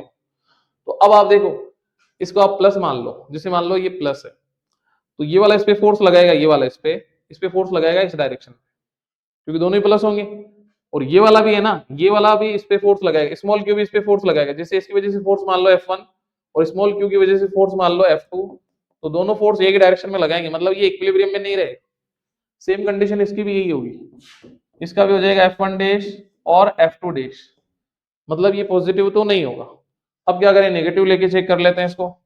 तो नेगेटिव लेके चेक करेंगे तो यहाँ पे ले लिए स्मॉल क्यू, यहाँ पे ले लिए स्मॉल क्यू, डिस्टेंस है 2 मीटर, इस पॉइंट पे ले लिया मान लो क्यू नेगेटिव। तो अब चेक करो, देखिए यहाँ पे हम चेक करेंगे तो स्मॉल क्यू की वजह से फोर्स लगेगा इस साइड में, वो ले लो मान लो F1, और नेगेटिव की तरफ फोर्स लगता है तो नेगेटिव की वजह से फोर्स लगेगा इधर। अब दोनों अपोजिट डायरेक्शन में है तो कैंसिल हो सकता है, तो बॉडी क्या रह सकती है, इक्विलिब्रियम। सेम कंडीशन इसमें भी यही होगी, F1 डैश और F2 डैश, तो ये भी इक्विलिब्रियम में रहेगा। इसका भी चेक कर लेते हैं, इस पे ये वाला फोर्स लगेगा इस साइड में, मतलब लेफ्ट साइड F1, मतलब F1 डबल डैश, और ये वाला इस पॉइंट पे F2 डबल डैश। तो यहाँ जितने भी फोर्स हैं अपोजिट डायरेक्शन में, और अपोजिट डायरेक्शन में होने की वजह से डिस्टेंस भी देखो अलग अलग है, मैग्नीट्यूड भी अलग अलग है, तो हो सकता है वो दोनों एक दूसरे को क्या करें, कैंसिल करें। तो यहाँ ये इक्विलिब्रियम वाली कंडीशन हो सकती है, तो इसमें सिस्टम इक्विलिब्रियम में रह सकता है। तो चार्ज की जो साइन होगा वो क्या होगा, नेगेटिव होगा, ठीक है। अब चार्ज का साइन नेगेटिव होगा, अब हमें डिस्टेंस बतानी है कितने डिस्टेंस पे इसको रखें। तो डिस्टेंस कैसे बताएंगे, देखो ये स्मॉल क्यू, ये वाला स्मॉल क्यू, और इसको मान लो इस पॉइंट पे हम रख रहे हैं नेगेटिव स्मॉल क्यू, ये टोटल डिस्टेंस, जैसे यहां से डिस्टेंस मान लेते हैं कितनी है, ये वाली डिस्टेंस मान लेते हैं कितनी है, x है, तो ये वाली डिस्टेंस कितनी होगी, 2 माइनस एक्स, यही होगी। अब देखो हम ये कह रहे हैं कि इक्विलिब्रियम में है, तो ये वाला जो फोर्स लगाएगा स्मॉल क्यू F, और ये वाला स्मॉल मतलब इसको मान लो F1, और ये वाला फोर्स लगाएगा F2, तो ये जो रिजल्टेंट इसका फोर्स है वो नेट फोर्स क्या होना चाहिए, 0 होना चाहिए। तो नेट फोर्स यहाँ लिखेंगे, net force F1 minus F2, तो नेट फोर्स क्या होना चाहिए, इक्विलिब्रियम की वजह से, इक्विलिब्रियम की वजह से नेट फोर्स यहाँ पे होना चाहिए 0, तो यहाँ लिखेंगे 0 F1 माइनस F2, तो F1 इक्वल टू F2। अब आप F1 F2 की वैल्यू रखोगे तो आपका आंसर आ जाएगा। तो F1 देखो क्या लिखेंगे, K और Q1 और Q2, तो Q1 और यहाँ लिख देंगे माइनस Q2 और डिस्टेंस क्या हो जाएगी एक्स स्क्वायर। इसके बाद यहाँ लिखेंगे equal K small q into minus capital Q और डिस्टेंस क्या हो जाएगी 2 माइनस एक्स का होल स्क्वायर। अब क्या करना है, सेम सेम चीजों को काट देंगे। तो सेम सेम चीजें कौन कौन सी है देखो, के क्यू माइनस ये सब कट गए। तो यहाँ हमारे पास जो आंसर बचेगा 1/x², ये होगा 1/2 माइनस एक्स का होल स्क्वायर, जिसको हम लिखेंगे X square equal to 2 minus X का होल स्क्वायर। स्क्वायर भी हटा देंगे, x equal to 2 minus X, X इधर आएगा 2x इक्वल टू यहाँ पे लिखेंगे 2, तो x इक्वल टू कितना आ जाएगा 1 मीटर। x कितना आ जाएगा 1 मीटर। तो इसकी जो पोजीशन हो जाएगी वो कितनी हो जाएगी, साइन तो क्या हो जाएगा, साइन हो जाएगा नेगेटिव, और पोजीशन कितनी हो जाएगी किसी भी चार्ज से। अब क्योंकि टोटल इसकी जो डिस्टेंस है दोनों के बीच में 2 मीटर है, तो किसी भी चार्ज से मेजर करो, मतलब लेफ्ट वाले से मेजर करोगे तो भी 1 मीटर पे, और राइट वाले से मेजर करोगे तो भी 1 मीटर पे। तो इसकी पोजीशन कितनी हो जाएगी, x इक्वल टू 1 मीटर। आ गया ये समझ में, वापस बताना है क्या, आ गया अच्छे से, देख लो वापस। दो चार्ज है इक्विलिब्रियम में, आपको चेक करना है, तो नेट फोर्स चेक कर लो। नेट फोर्स आप चेक करोगे, अगर नेट फोर्स 0 होगा तो सिस्टम क्या रहेगा, इक्विलिब्रियम में रहेगा। और सिस्टम इक्विलिब्रियम का मतलब सबको चेक कर लो, ऐसे नहीं इसको चेक कर लिया, मान लो ये तो इक्विलिब्रियम में, ये नहीं है, ये नहीं है, तो ऐसा नहीं करना। आपको सारे चार्ज को मतलब पूरे सिस्टम को चेक करना है, और पूरा सिस्टम अगर इक्विलिब्रियम में है तो वो साइन आ गया नेगेटिव। उसके बाद में यहाँ इसकी पोजीशन निकालनी है, तो दोनों की वजह से जो फोर्स लगेगा वो 0 होना चाहिए, क्योंकि इक्विलिब्रियम में है सिस्टम और सिस्टम इक्विलिब्रियम में है। तो फिर नेट फोर्स को 0 करके F1 F2 की वैल्यू रखेंगे, तो फाइनल आंसर हमारे पास आ जाएगा, इसकी पोजीशन आ जाएगी 1 metre.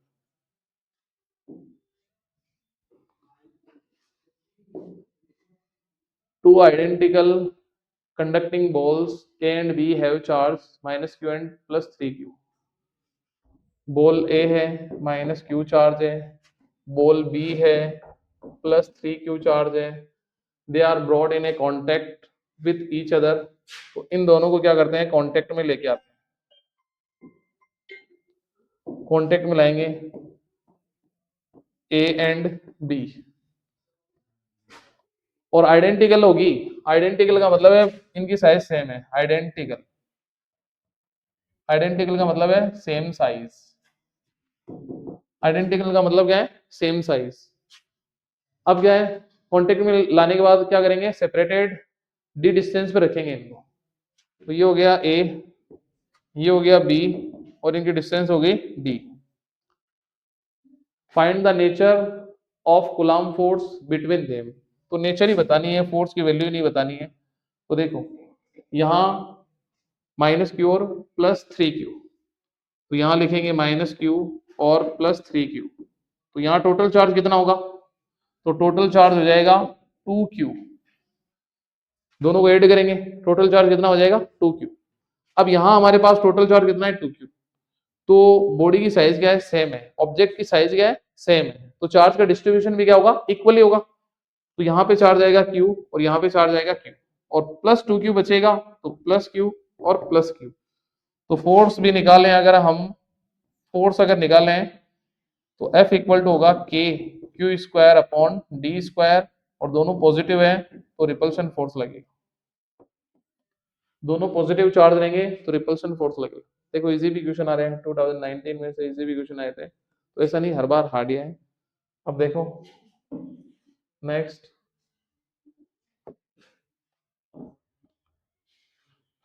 What is the electric flux throw A cube, किसी क्यूब से इलेक्ट्रिक फ्लक्स हमें बताना है कितना मतलब थ्रो हो रहा है, बाहर निकल रहा है आउटसाइड में, और उसकी क्यूब की साइड कितनी दे रखी है 1 centimetre, which is enclosed an electric dipole, इसके अंदर एक इलेक्ट्रिक डायपोल है। तो जैसे एक क्यूब है, इसकी साइड कितनी दे रखी है 1 सेंटीमीटर, और इसके अंदर एक डायपोल भी है, तो हमें बताना है इसके आउटपुट फ्लक्स बताना है कितना होगा, तो कितना होगा बता सकते हो क्या आप, आउटपुट फ्लक्स कितना होगा, बोलो बताओ कितना होगा। आउटपुट फ्लक्स बताना है तो देखो, पहले हम बात करेंगे डायपोल की। तो डायपोल क्या होता है, टू चार्ज होते हैं equal in magnitude but opposite in nature. तो इस और they are close to each other, मतलब बहुत ज्यादा नजदीक हो, तो इस तरह से बना सिस्टम डायपोल कहलाता है। एक पॉजिटिव चार्ज हो, एक नेगेटिव चार्ज हो, और दोनों बहुत ज्यादा डिस्टेंस मतलब बहुत ज्यादा नियरेस्ट हो, पास पास में हो, तो ये जो सिस्टम होता है वो डायपोल कहलाता है। तो अब आप देखो यहाँ का टोटल चार्ज कितना है, तो टोटल चार्ज कितना है, 0। तो इस क्यूब के अंदर टोटल चार्ज की वैल्यू कितनी है, 0। तो फ्लक्स क्या होगा, फ्लक्स भी होगा 0।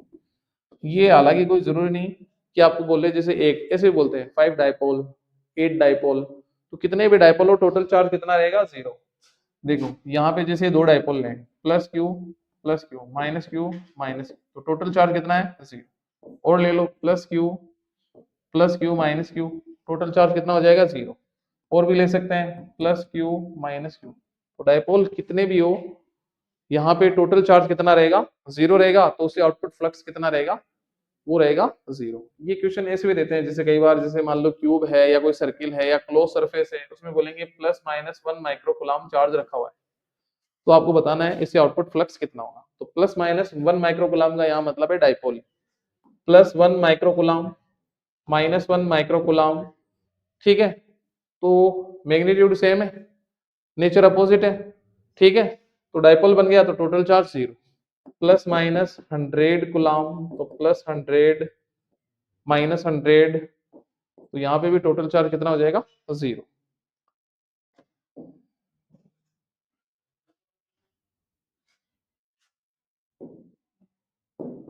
तो यहाँ देखो, two balls of equal positive charge q coulombs are suspended by two insulating string of equal length, मतलब दो बॉल्स हैं जिनके चार्ज कितने हैं, पॉजिटिव है, और दो रस्सियों से बंधी हुई है। What would be the effect on the force when A plastic sheet is inserted between the two. यहाँ पे बस इफेक्ट बताना है, वैल्यू भी नहीं बतानी है। जैसे ये बॉल है ए और ये बॉल है बी, और ये इंसुलेटिंग स्ट्रिंग से बंधी हुई है, और चार्ज भी कितना है, इक्वल है, चार्ज भी इक्वल है। और इन दो यहाँ पे अभी तो क्या है, एयर है। अब जैसे नेक्स्ट कंडीशन की बात करें, तो नेक्स्ट कंडीशन में क्यू और क्यू तो है ही, लेकिन यहाँ डाइलेक्ट्रिक शीट रख दी है कोई, मतलब कोई मीडियम है, यहाँ डाइलेक्ट्रिक कोई शीट है ऐसे, ठीक है, जिसका डाइलेक्ट्रिक कांस्टेंट है एप्सिलॉन आर, के भी ले सकते हैं। तो हमें बताना है कि फोर्स किस तरह से इसको अफेक्ट करेगा। What would be the effect on the force when a plastic sheet is inserted between the two? इन दोनों के बीच में अगर प्लास्टिक शीट अगर हम इंसर्ट कर देंगे तो फोर्स किस तरह से अफेक्ट करेगा। तो फोर्स का फॉर्मूला जैसे हम लिखें F medium equal to F vacuum upon epsilon R।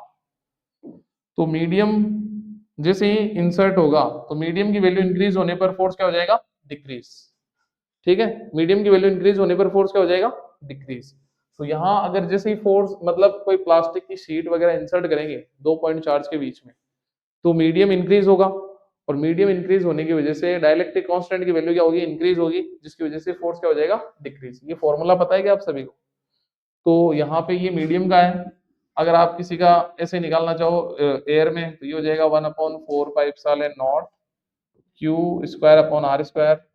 और मीडियम का निकालेंगे तो यहाँ लिखेंगे 1/4 pi epsilon naught epsilon R Q square upon R square. तो यहाँ पे देखो एप्सिलॉन आर एक्स्ट्रा वैल्यू आई है, और एप्सिलॉन आर की वैल्यू एयर में तो कितनी थी, 1, और उसके बाद कोई शीट रख रहे हैं तो इसकी वैल्यू क्या होगी, अब इंक्रीज हो गई। तो एप्सिलॉन आर की वैल्यू इंक्रीज होने पर जो फोर्स है मीडियम में रखा हुआ है उसकी वैल्यू क्या हो जाएगी, डिक्रीज हो जाएगी। तो इसमें इतना ही लिखना है कि मीडियम इंक्रीज होने पर फोर्स की वैल्यू क्या हो जाती है, डिक्रीज हो जाती है, ठीक है। तो आज इधर देख लो एक बार, ये क्वेश्चन है, एक electric dipole place in electric field intensity, electric field intensity दे रखी है 2 × 10⁵ newton upon coulomb at an angle of 30 degree experience at torque. Angle कितना दे रखा है, 30 डिग्री। टॉर्क कितना लग रहा है, 4 newton into metre. The charge on dipole of dipole length दे रखी है L 2 सेंटीमीटर, तो हम लिखेंगे 2 इंटू 10⁻⁻2 मीटर। चार्ज फाइंड करना है। एक डाइपोल है, वो इलेक्ट्रिक फील्ड में रखा हुआ है, जिसकी इलेक्ट्रिक फील्ड इंटेंसिटी ये रही, एंगल कितना दे रखा है 30, और उस पर टॉर्क लग रहा है 4 न्यूटन इंटू मीटर, और डाइपोल की लेंथ कितनी है 2 सेंटीमीटर। तो उस पर चार्ज कितना है वो बताना है। तो फॉर्मूला क्या है, 2 equal to PE sine theta. P क्या है डाइपोल मोमेंट, इसको हम क्या लिखेंगे Q इंटू एल। तो 2 equal to Q into L E sine theta. हमें Q फाइंड करना है, तो क्या लिखेंगे 2 upon L E sine theta. अब इनकी वैल्यू रखे सॉल्व करना है। तो Q इक्वल टू टोर कितना है 4, L कितना है 2 इंटू 10⁻⁻2, और E की वैल्यू कितनी है 2 इंटू 10⁵। साइन 30 की वैल्यू कितनी होती है, साइन 30 की वैल्यू हो जाएगी 1/2, तो यहाँ लिखेंगे 1/2। अब इसको सॉल्व करना है बस ओनली। देखो इस 2 से ये 2 काट देंगे, क्या आ जाएगी वैल्यू 2 इक्वल टू, ऊपर तो 4, नीचे ये 2 रख रहा हूँ एक बार, और इन दोनों को सॉल्व करेंगे तो कितना 10⁻3। तो 2 इक्वल टू 2 इंटू 10⁻⁻,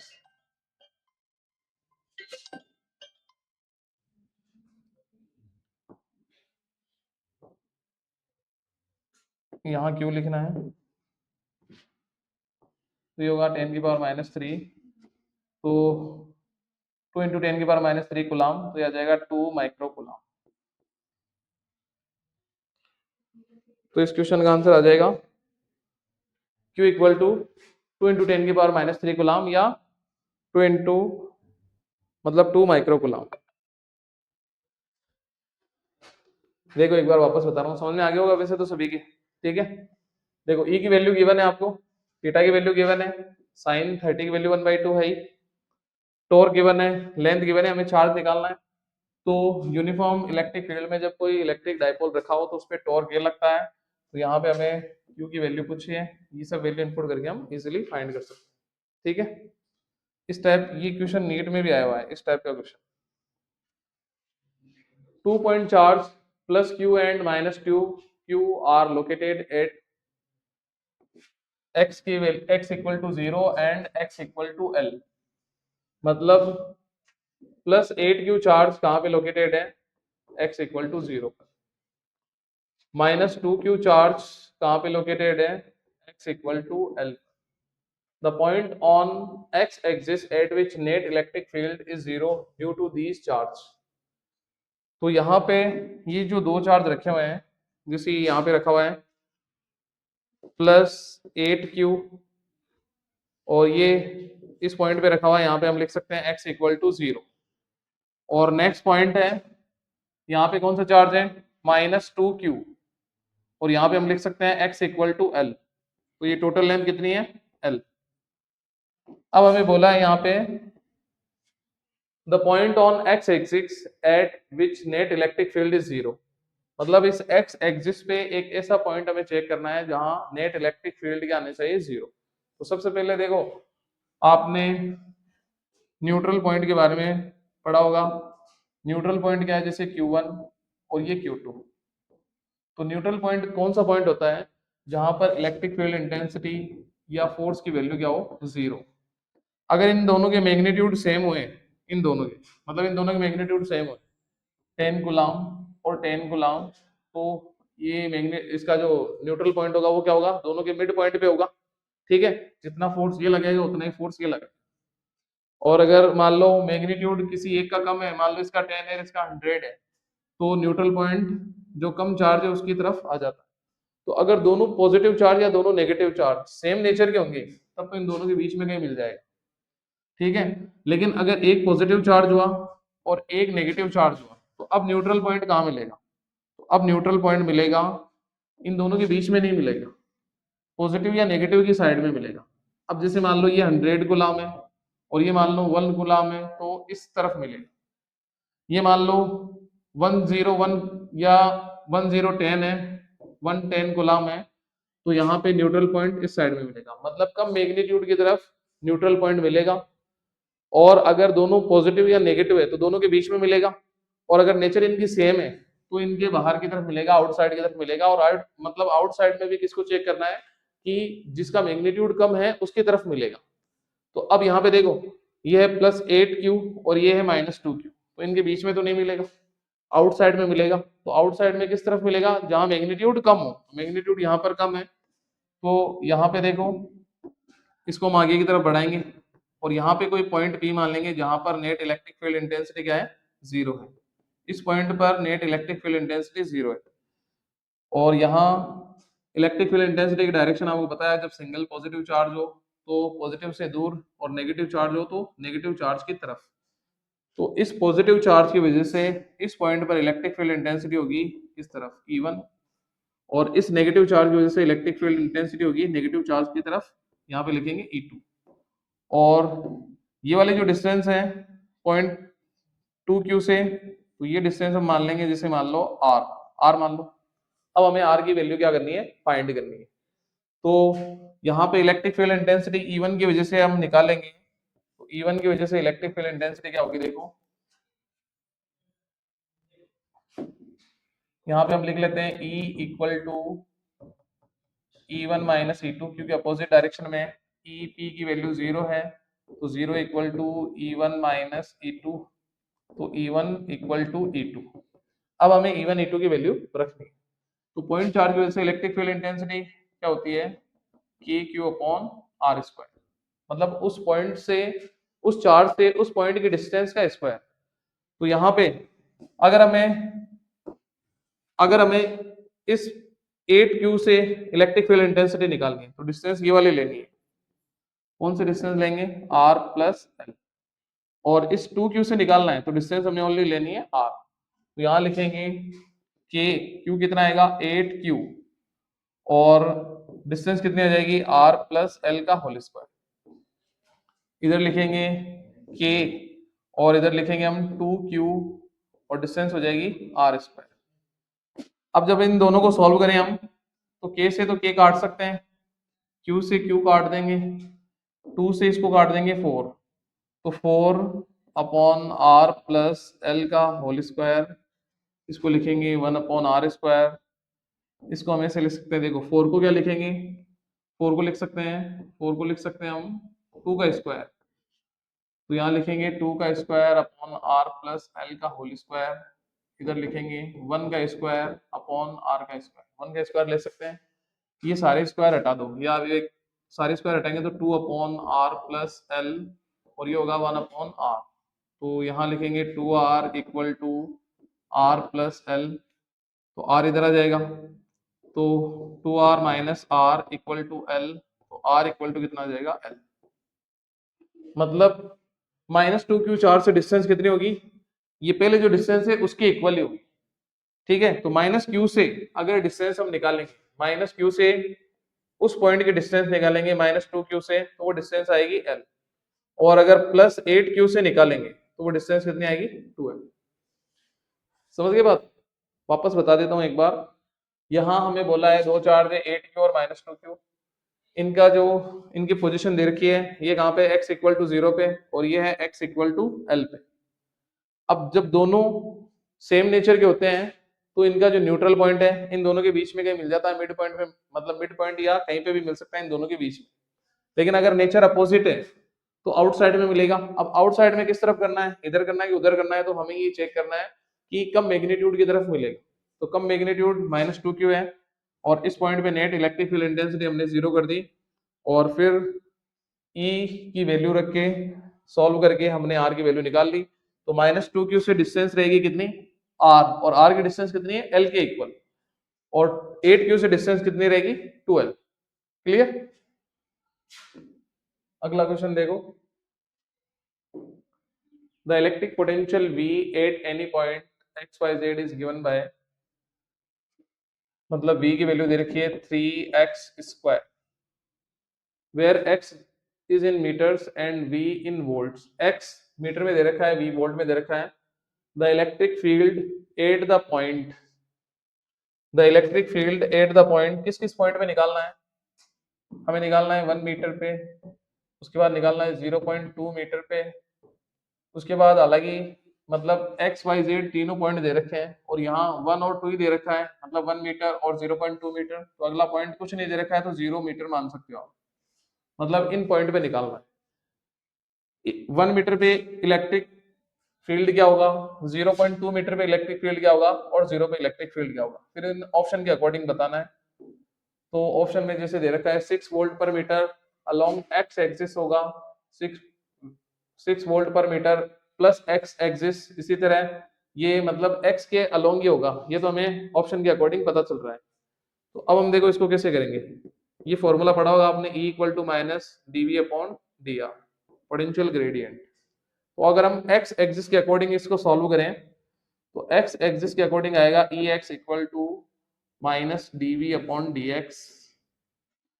अगर y एक्सिस के अलोंग अगर हम निकालेंगे तो माइनस dV अपॉन dy, और y एक्सिस के अलोंग इलेक्ट्रिक पोटेंशियल ही नहीं है, x एक्सिस के अलोंग तो इलेक्ट्रिक पोटेंशियल है, तो इसलिए x एक्सिस के अलोंग इलेक्ट्रिक फील्ड बन जाएगा। y एक्सिस के अलोंग इलेक्ट्रिक पोटेंशियल गिवन नहीं है, Ey की वैल्यू क्या है 0। z एक्सिस के अलोंग, इसीलिए ऑप्शन में यहाँ x एक्सिस के अकॉर्डिंग ऑप्शन दे रखे हैं। तो यहाँ लिखें माइनस dv अपॉन dz, तो z डायरेक्शन में इलेक्ट्रिक फील्ड क्या हो जाएगा 0। तो केवल x डायरेक्शन में हम निकाल सकते हैं। तो कैसे लिखेंगे, E x equal to minus d upon, यहाँ लिखेंगे dx, v की वैल्यू कितनी है 3x², तो 3x², इसका क्या करना है, डिफरेंशिएट करना है। तो E x equal to minus 3 d upon d x square का डिफरेंशिएट पता ही होगा -3, और ये क्या आ जाएगा 2x। क्लियर? तो ये कितना हो जाएगा, ई एक्स इक्वल टू -6x। अब देखो यहाँ पे ये जो कोऑर्डिनेट दे रखे हैं, ये मतलब ये x है, ये y है और ये z है, तो y z तो लेना ही नहीं है। कोऑर्डिनेट के अकॉर्डिंग x की वैल्यू कितनी दे रखी है, x की वैल्यू दे रखी है 1 मीटर। तो ई एक्स कितना आएगा -6 इंटू 1, तो ई एक्स आ जाएगा -6 वोल्ट पर मीटर। ये माइनस साइन क्या बता रहा है, जैसे मान लो ये ओरिजिन है तो ये प्लस एक्स है, ये माइनस एक्स है, तो अगर ई की वैल्यू पॉजिटिव आती तो वो इधर आती, और ई की वैल्यू नेगेटिव आएगी तो इस साइड में आएगी, नेगेटिव वाली साइड में। तो यहाँ पे हम ये कह सकते हैं 6 तो आएगा ही, 1.5 नहीं आएगा। अब 6 दो में है तो यहाँ -x एक्सिस के अलोंग होगा, ऑप्शन ए सही होगा। समझ गए? तो इस टाइप के क्वेश्चन भी आपके रिपीट हो सकते हैं दोबारा। इसमें इलेक्ट्रिक फील्ड लाइन फाइंड करनी है, मतलब इलेक्ट्रिक फील्ड लाइन की जो डायरेक्शन है वो किस तरह से होगी वो चेक करना है। यहाँ पे देखो, which of the following diagram correctly represent the electric field between two charged plates if a neutral conductor is placed in between the plates। मतलब यहाँ पे क्या है, आपको सही डायग्राम सिलेक्ट करना है इलेक्ट्रिक फील्ड लाइन का। दो चार्ज प्लेट हैं, एक पॉजिटिव है एक नेगेटिव है, और इनके बीच में एक न्यूट्रल ऑब्जेक्ट भी है। मतलब अगर यहाँ पे ये पॉजिटिव चार्ज होता है, इधर इधर नेगेटिव चार्ज होता है, तो इलेक्ट्रिक फील्ड लाइन की डायरेक्शन ही हो जाती है। ठीक है, लेकिन यहाँ पे हमें ये बोला है कि पॉजिटिव प्लेट और इधर नेगेटिव प्लेट, और बीच में क्या है, न्यूट्रल ऑब्जेक्ट रखा हुआ है।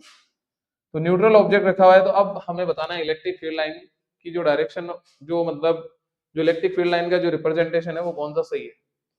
तो यहाँ इलेक्ट्रिक फील्ड लाइन की जब प्रॉपर्टी पढ़ी थी तो आपको पता होगा, इलेक्ट्रिक फील्ड लाइन किसी भी प्लेन के परपेंडिकुलर एंटर होती है और परपेंडिकुलर ही मतलब एग्जिट होती है। उसके बाद इलेक्ट्रिक फील्ड लाइन रेडियली, अगर मान लो कोई ऑब्जेक्ट है और इसके अंदर पॉजिटिव चार्ज, तो इलेक्ट्रिक फील्ड लाइन मतलब बाहर की तरफ तो जाएगी, लेकिन की जो डायरेक्शन होगी वो कैसे होती है, रेडियली आउटवर्ड, रेडियली आउटवर्ड, जैसे हम यहाँ लिखते हैं पॉजिटिव और नेगेटिव, तो इसकी डायरेक्शन ये नहीं होती, इसकी डायरेक्शन क्या होती है, इस तरह से रेडियली आउटवर्ड। अगर पॉजिटिव चार्ज है तो रेडियली आउटवर्ड, और नेगेटिव चार्ज जो है तो रेडियली इनवर्ड। समझ गए, रेडियली होती है और परपेंडिकुलर होती है। तो देखो यहाँ मतलब ये वाला तो देखो होगा ही नहीं, दिख रहा है आपको, न्यूट्रल ऑब्जेक्ट से यहाँ कोई भी इलेक्ट्रिक फील्ड लाइन पास नहीं हो रही। अब अगर हम देखें इसको, तो इलेक्ट्रिक फील्ड लाइन की ये वाली डायरेक्शन भी नहीं होगी। अब बचे ये दो, तो यहाँ इलेक्ट्रिक फील्ड लाइन अगर हमें चेक करनी है तो देखो यहाँ देखो ये रेडियली भी है परपेंडिकुलर भी है, लेकिन ये ओनली नेगेटिव चार्ज की वजह से, पॉजिटिव चार्ज की वजह से है नहीं। तो अब आपको पता ही है ऑप्शन डी सही हो जाएगा, लेकिन कैसे होगा। सबसे पहले बात तो देखो यहाँ इलेक्ट्रिक फील्ड लाइन ये देखो इस तरह से आ रही है, कर्व शेप में आ रही है, कर्व शेप में आ रही है। तो सबसे पहली बात तो ये इलेक्ट्रिक फील्ड लाइन क्या होती है, कर्व शेप में होती है, मतलब रेडियली आउटवर्ड या इनवर्ड होती है। अब यहाँ अगर हम न्यूट्रल ऑब्जेक्ट लेते हैं, तो न्यूट्रल ऑब्जेक्ट में ये जैसे मान लो न्यूट्रल ऑब्जेक्ट, तो न्यूट्रल ऑब्जेक्ट में देखो यहाँ ये पॉजिटिव चार्ज है तो इधर क्या आ जाएगा, नेगेटिव चार्ज, ये नेगेटिव चार्ज है तो इधर क्या आ जाएगा, पॉजिटिव चार्ज। तो यहाँ पर इलेक्ट्रिक फील्ड लाइन कैसे एंटर करेगी, ये इस तरह से एंटर करेगी परपेंडिकुलर, और इस तरह से बाहर निकलेगी परपेंडिकुलर। समझ गए, यहाँ पे इलेक्ट्रिक फील्ड लाइन इस तरह से एंटर करेगी परपेंडिकुलर, और इस तरह से बाहर निकलेगी परपेंडिकुलर। तो हमारा जो ऑप्शन होगा वो डी क्या होगा, करेक्ट हो जाएगा। समझ गए, ये क्वेश्चन को वापस बताना है, क्या हुआ होगा पहले शायद।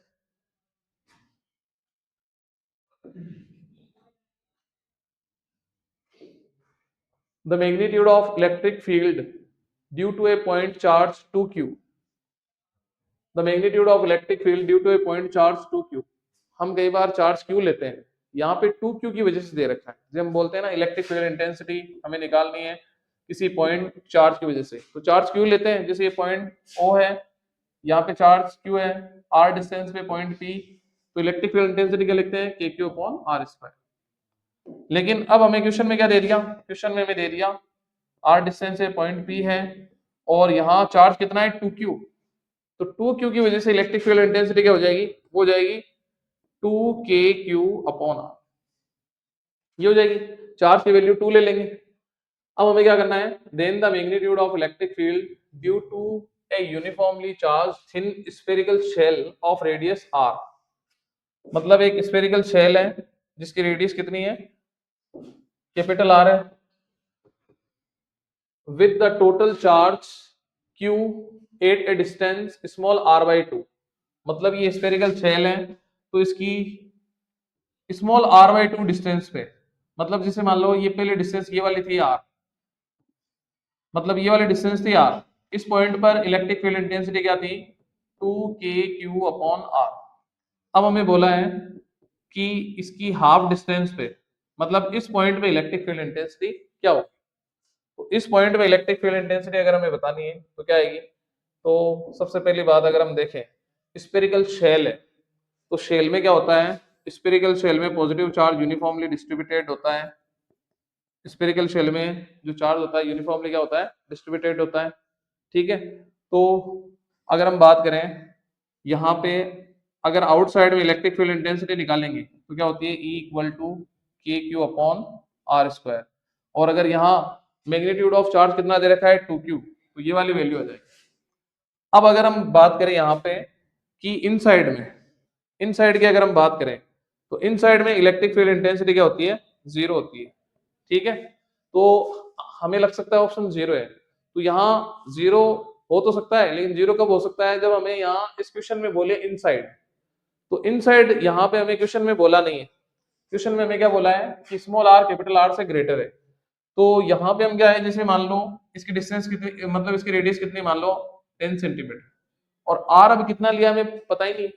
r अगर जैसे मान लो, जैसे आप 30 मानो, जैसे r की वैल्यू कितनी है 30, तो r बाई 2 भी तो 15 बाहर ही होगा। समझ गए, r बाई 2 मतलब r बाई 2 करेंगे तो 15 बाहर ही होगा। हमें एग्जैक्टली यहाँ बोला नहीं है कि इनसाइड में है, तो 0 आंसर नहीं आएगा। तो हमें कैसे सॉल्व करना पड़ेगा इसको, हमें सेकंड कंडीशन में हमें इसको निकालना है, तो यहाँ लिखेंगे के क्यू अपॉन आर डैश का स्क्वायर, और आर डैश कितना होगा, ई डैश इक्वल टू आएगा के क्यू अपॉन आर बाई 2 का स्क्वायर, तो ई डैश कितना आएगा 4KQ/r²। अब हमें क्या करना है, दोनों में कंपैरिजन करना है। तो दोनों में कंपैरिजन करके वैल्यू अगर हमें फाइंड करनी है तो कैसे करेंगे, देखो ई डैश, इसको क्या करना है 2KQ/r, तो इसको लिखेंगे 2 और यहाँ लिखेंगे 2KQ/r। तो ई डैश क्या आ जाएगा 2e।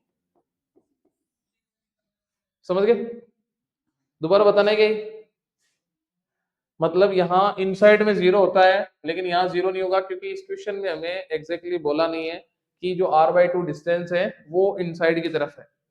तो यहाँ पे हमें क्या बोला है कि r डिस्टेंस पे ये इलेक्ट्रिक फील्ड लग रहा है, तो r/2 डिस्टेंस पे कितना लगेगा, तो r/2 रखेंगे, स्क्वायर होगा 4KQ/r², और 4 को क्या दो पार्ट में डिवाइड कर दिया, तो ये क्या बन जाएगा, ये e बन जाएगा, तो e डैश कितना हो जाएगा 2e हो जाएगा।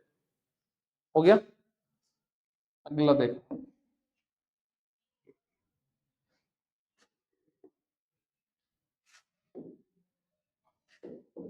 इसमें क्या करना है, plus 3 nano coulomb charge, Q1 दे रखा है, प्लस 3.0 तो 3 ले रहे हैं नैनो कूलम चार्ज, तो 3 × 10⁻⁹ कूलम। और स्मॉल यहाँ पे कैपिटल Q की वैल्यू दे रखी है, कैपिटल Q की वैल्यू दे रखी है इसमें। 3 nano coulomb charge Q is initially at rest, ये रेस्ट पे है, और ये कितने डिस्टेंस पे है, R1 = 10 सेंटीमीटर पे। तो R1 = 10 सेंटीमीटर, मतलब 10 × 10⁻⁻2 मीटर। और नेक्स्ट चार्ज कौन सा दे रखा है, सेकंड चार्ज है स्मॉल q, वो कितना दे रखा है 5 नैनो कूलम, जिसको लिखेंगे 5 × 10⁻³ सॉरी 9 कूलम। 8 ए ओरिजिन, मतलब एक तो ओरिजिन पे है और एक 10 सेंटीमीटर डिस्टेंस पे है। मतलब हम इसको ऐसे कर सकते हैं, ये वाला जो चार्ज है ओरिजिन पे कितना दे रखा है 5 नैनो कूलम, ये तो ओरिजिन पे दे रखा है, और ये जो कैपिटल Q है ये कहाँ पे दे रखा है 10 सेंटीमीटर डिस्टेंस पे, तो ये 10 सेंटीमीटर पे, तो यहाँ पे हम लिखेंगे, इसको क्या लिखेंगे 3 नैनो कूलम, ये हमें गिवन है। फिर हमें क्या बोला है, from small q to a new position, मतलब स्मॉल q चार्ज को एक नई पोजीशन पे ले जाते हैं। पहले तो ये कितने 10 सेंटीमीटर डिस्टेंस पे, स्मॉल q चार्ज को एक नई पोजीशन पे ले जाते हैं, और वो नई पोजीशन क्या है 15 सेंटीमीटर, मतलब 15 सेंटीमीटर पे ले जाएंगे। तो इस प्रोसेस में वर्क डन बताना है बाय द फील्ड। तो इस स्मॉल q चार्ज को नई पोजीशन पे जब हम लेके जाते हैं तो हमें बताना है वर्क क्या होगा। तो वर्क हम कैसे निकाल सकते हैं, change in potential energy, change in potential energy. तो चेंज इन पोटेंशियल एनर्जी कैसे लिखेंगे, W = -del U, मतलब change in potential energy work के अगेंस्ट वर्क करना पड़ता है, तो इसलिए नेगेटिव आती है। नेगेटिव पोटेंशियल मतलब negative change in potential energy equal to work, तो यहाँ लिखेंगे W, ये होगा माइनस, इसको लिखेंगे U1 - U2। पोटेंशियल एनर्जी का फॉर्मूला क्या होता है, U = K Q Q1 Q2/R, ये फॉर्मूला होता है। तो यहाँ पे इसमें ये फॉर्मूला कैसे लगाएंगे,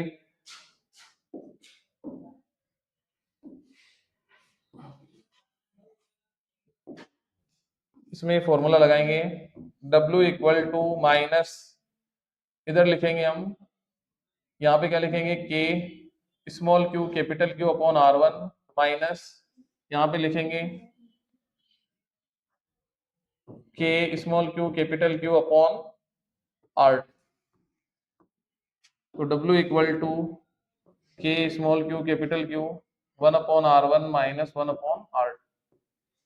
वैल्यू रखनी है, इसको क्या रखेंगे, देखो K small q capital Q, इसको सॉल्व कर लेते हैं, R2 - R1/R1R।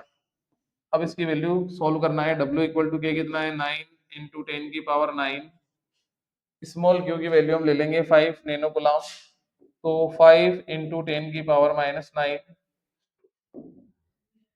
इसके बाद में कैपिटल Q की वैल्यू कितनी है 3 नैनो कूलम, तो यहाँ पे 3 × 10⁻⁹।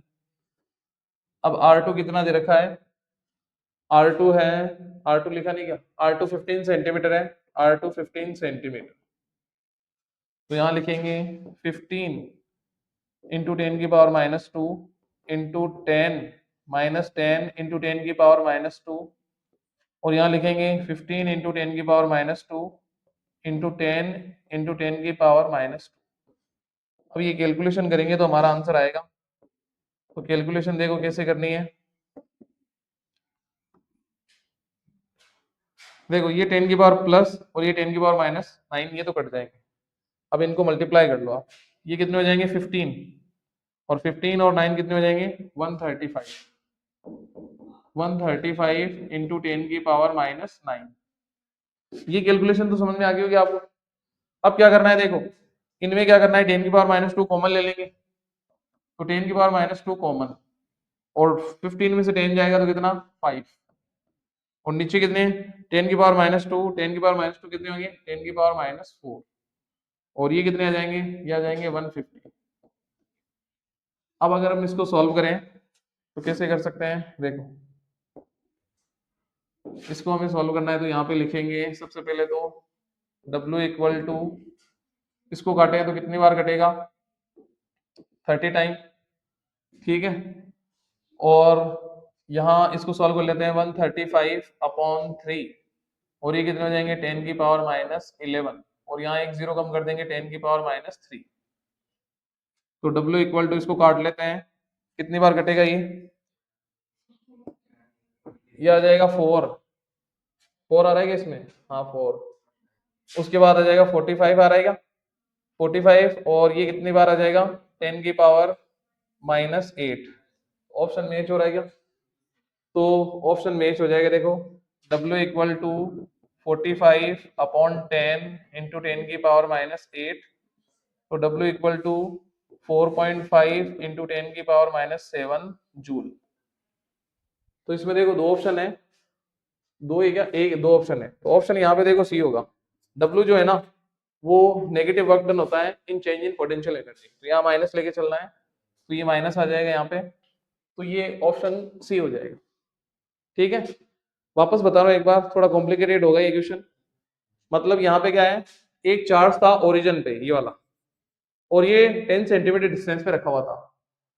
फिर क्या करेंगे, स्मॉल क्यू चार्ज को नई पोजीशन पे ले जाएंगे 15 सेंटीमीटर, तो इसको ले जाने में वर्क करना पड़ेगा, क्योंकि दोनों के बीच में क्या होगा, दोनों के बीच में अट्रैक्शन या रिपल्शन, क्योंकि दोनों पॉजिटिव है तो रिपल्शन फोर्स लगेगा, तो इसको एक पॉइंट से दूसरे पॉइंट में हम लेके जाएंगे, तो इसमें क्या करना पड़ेगा, वर्क करना पड़ेगा, और वर्क करना पड़ेगा तो वर्क डन क्या होता है, negative change in negative potential energy is equal to work done. तो यहाँ लिखेंगे U1 माइनस U2, ये पोटेंशियल एनर्जी का फॉर्मूला है, तो R1 R2, और फिर इन सब की वैल्यू रख के इसको पूरे को सॉल्व कर लेंगे तो फाइनल आंसर आ जाएगा। ठीक है, क्या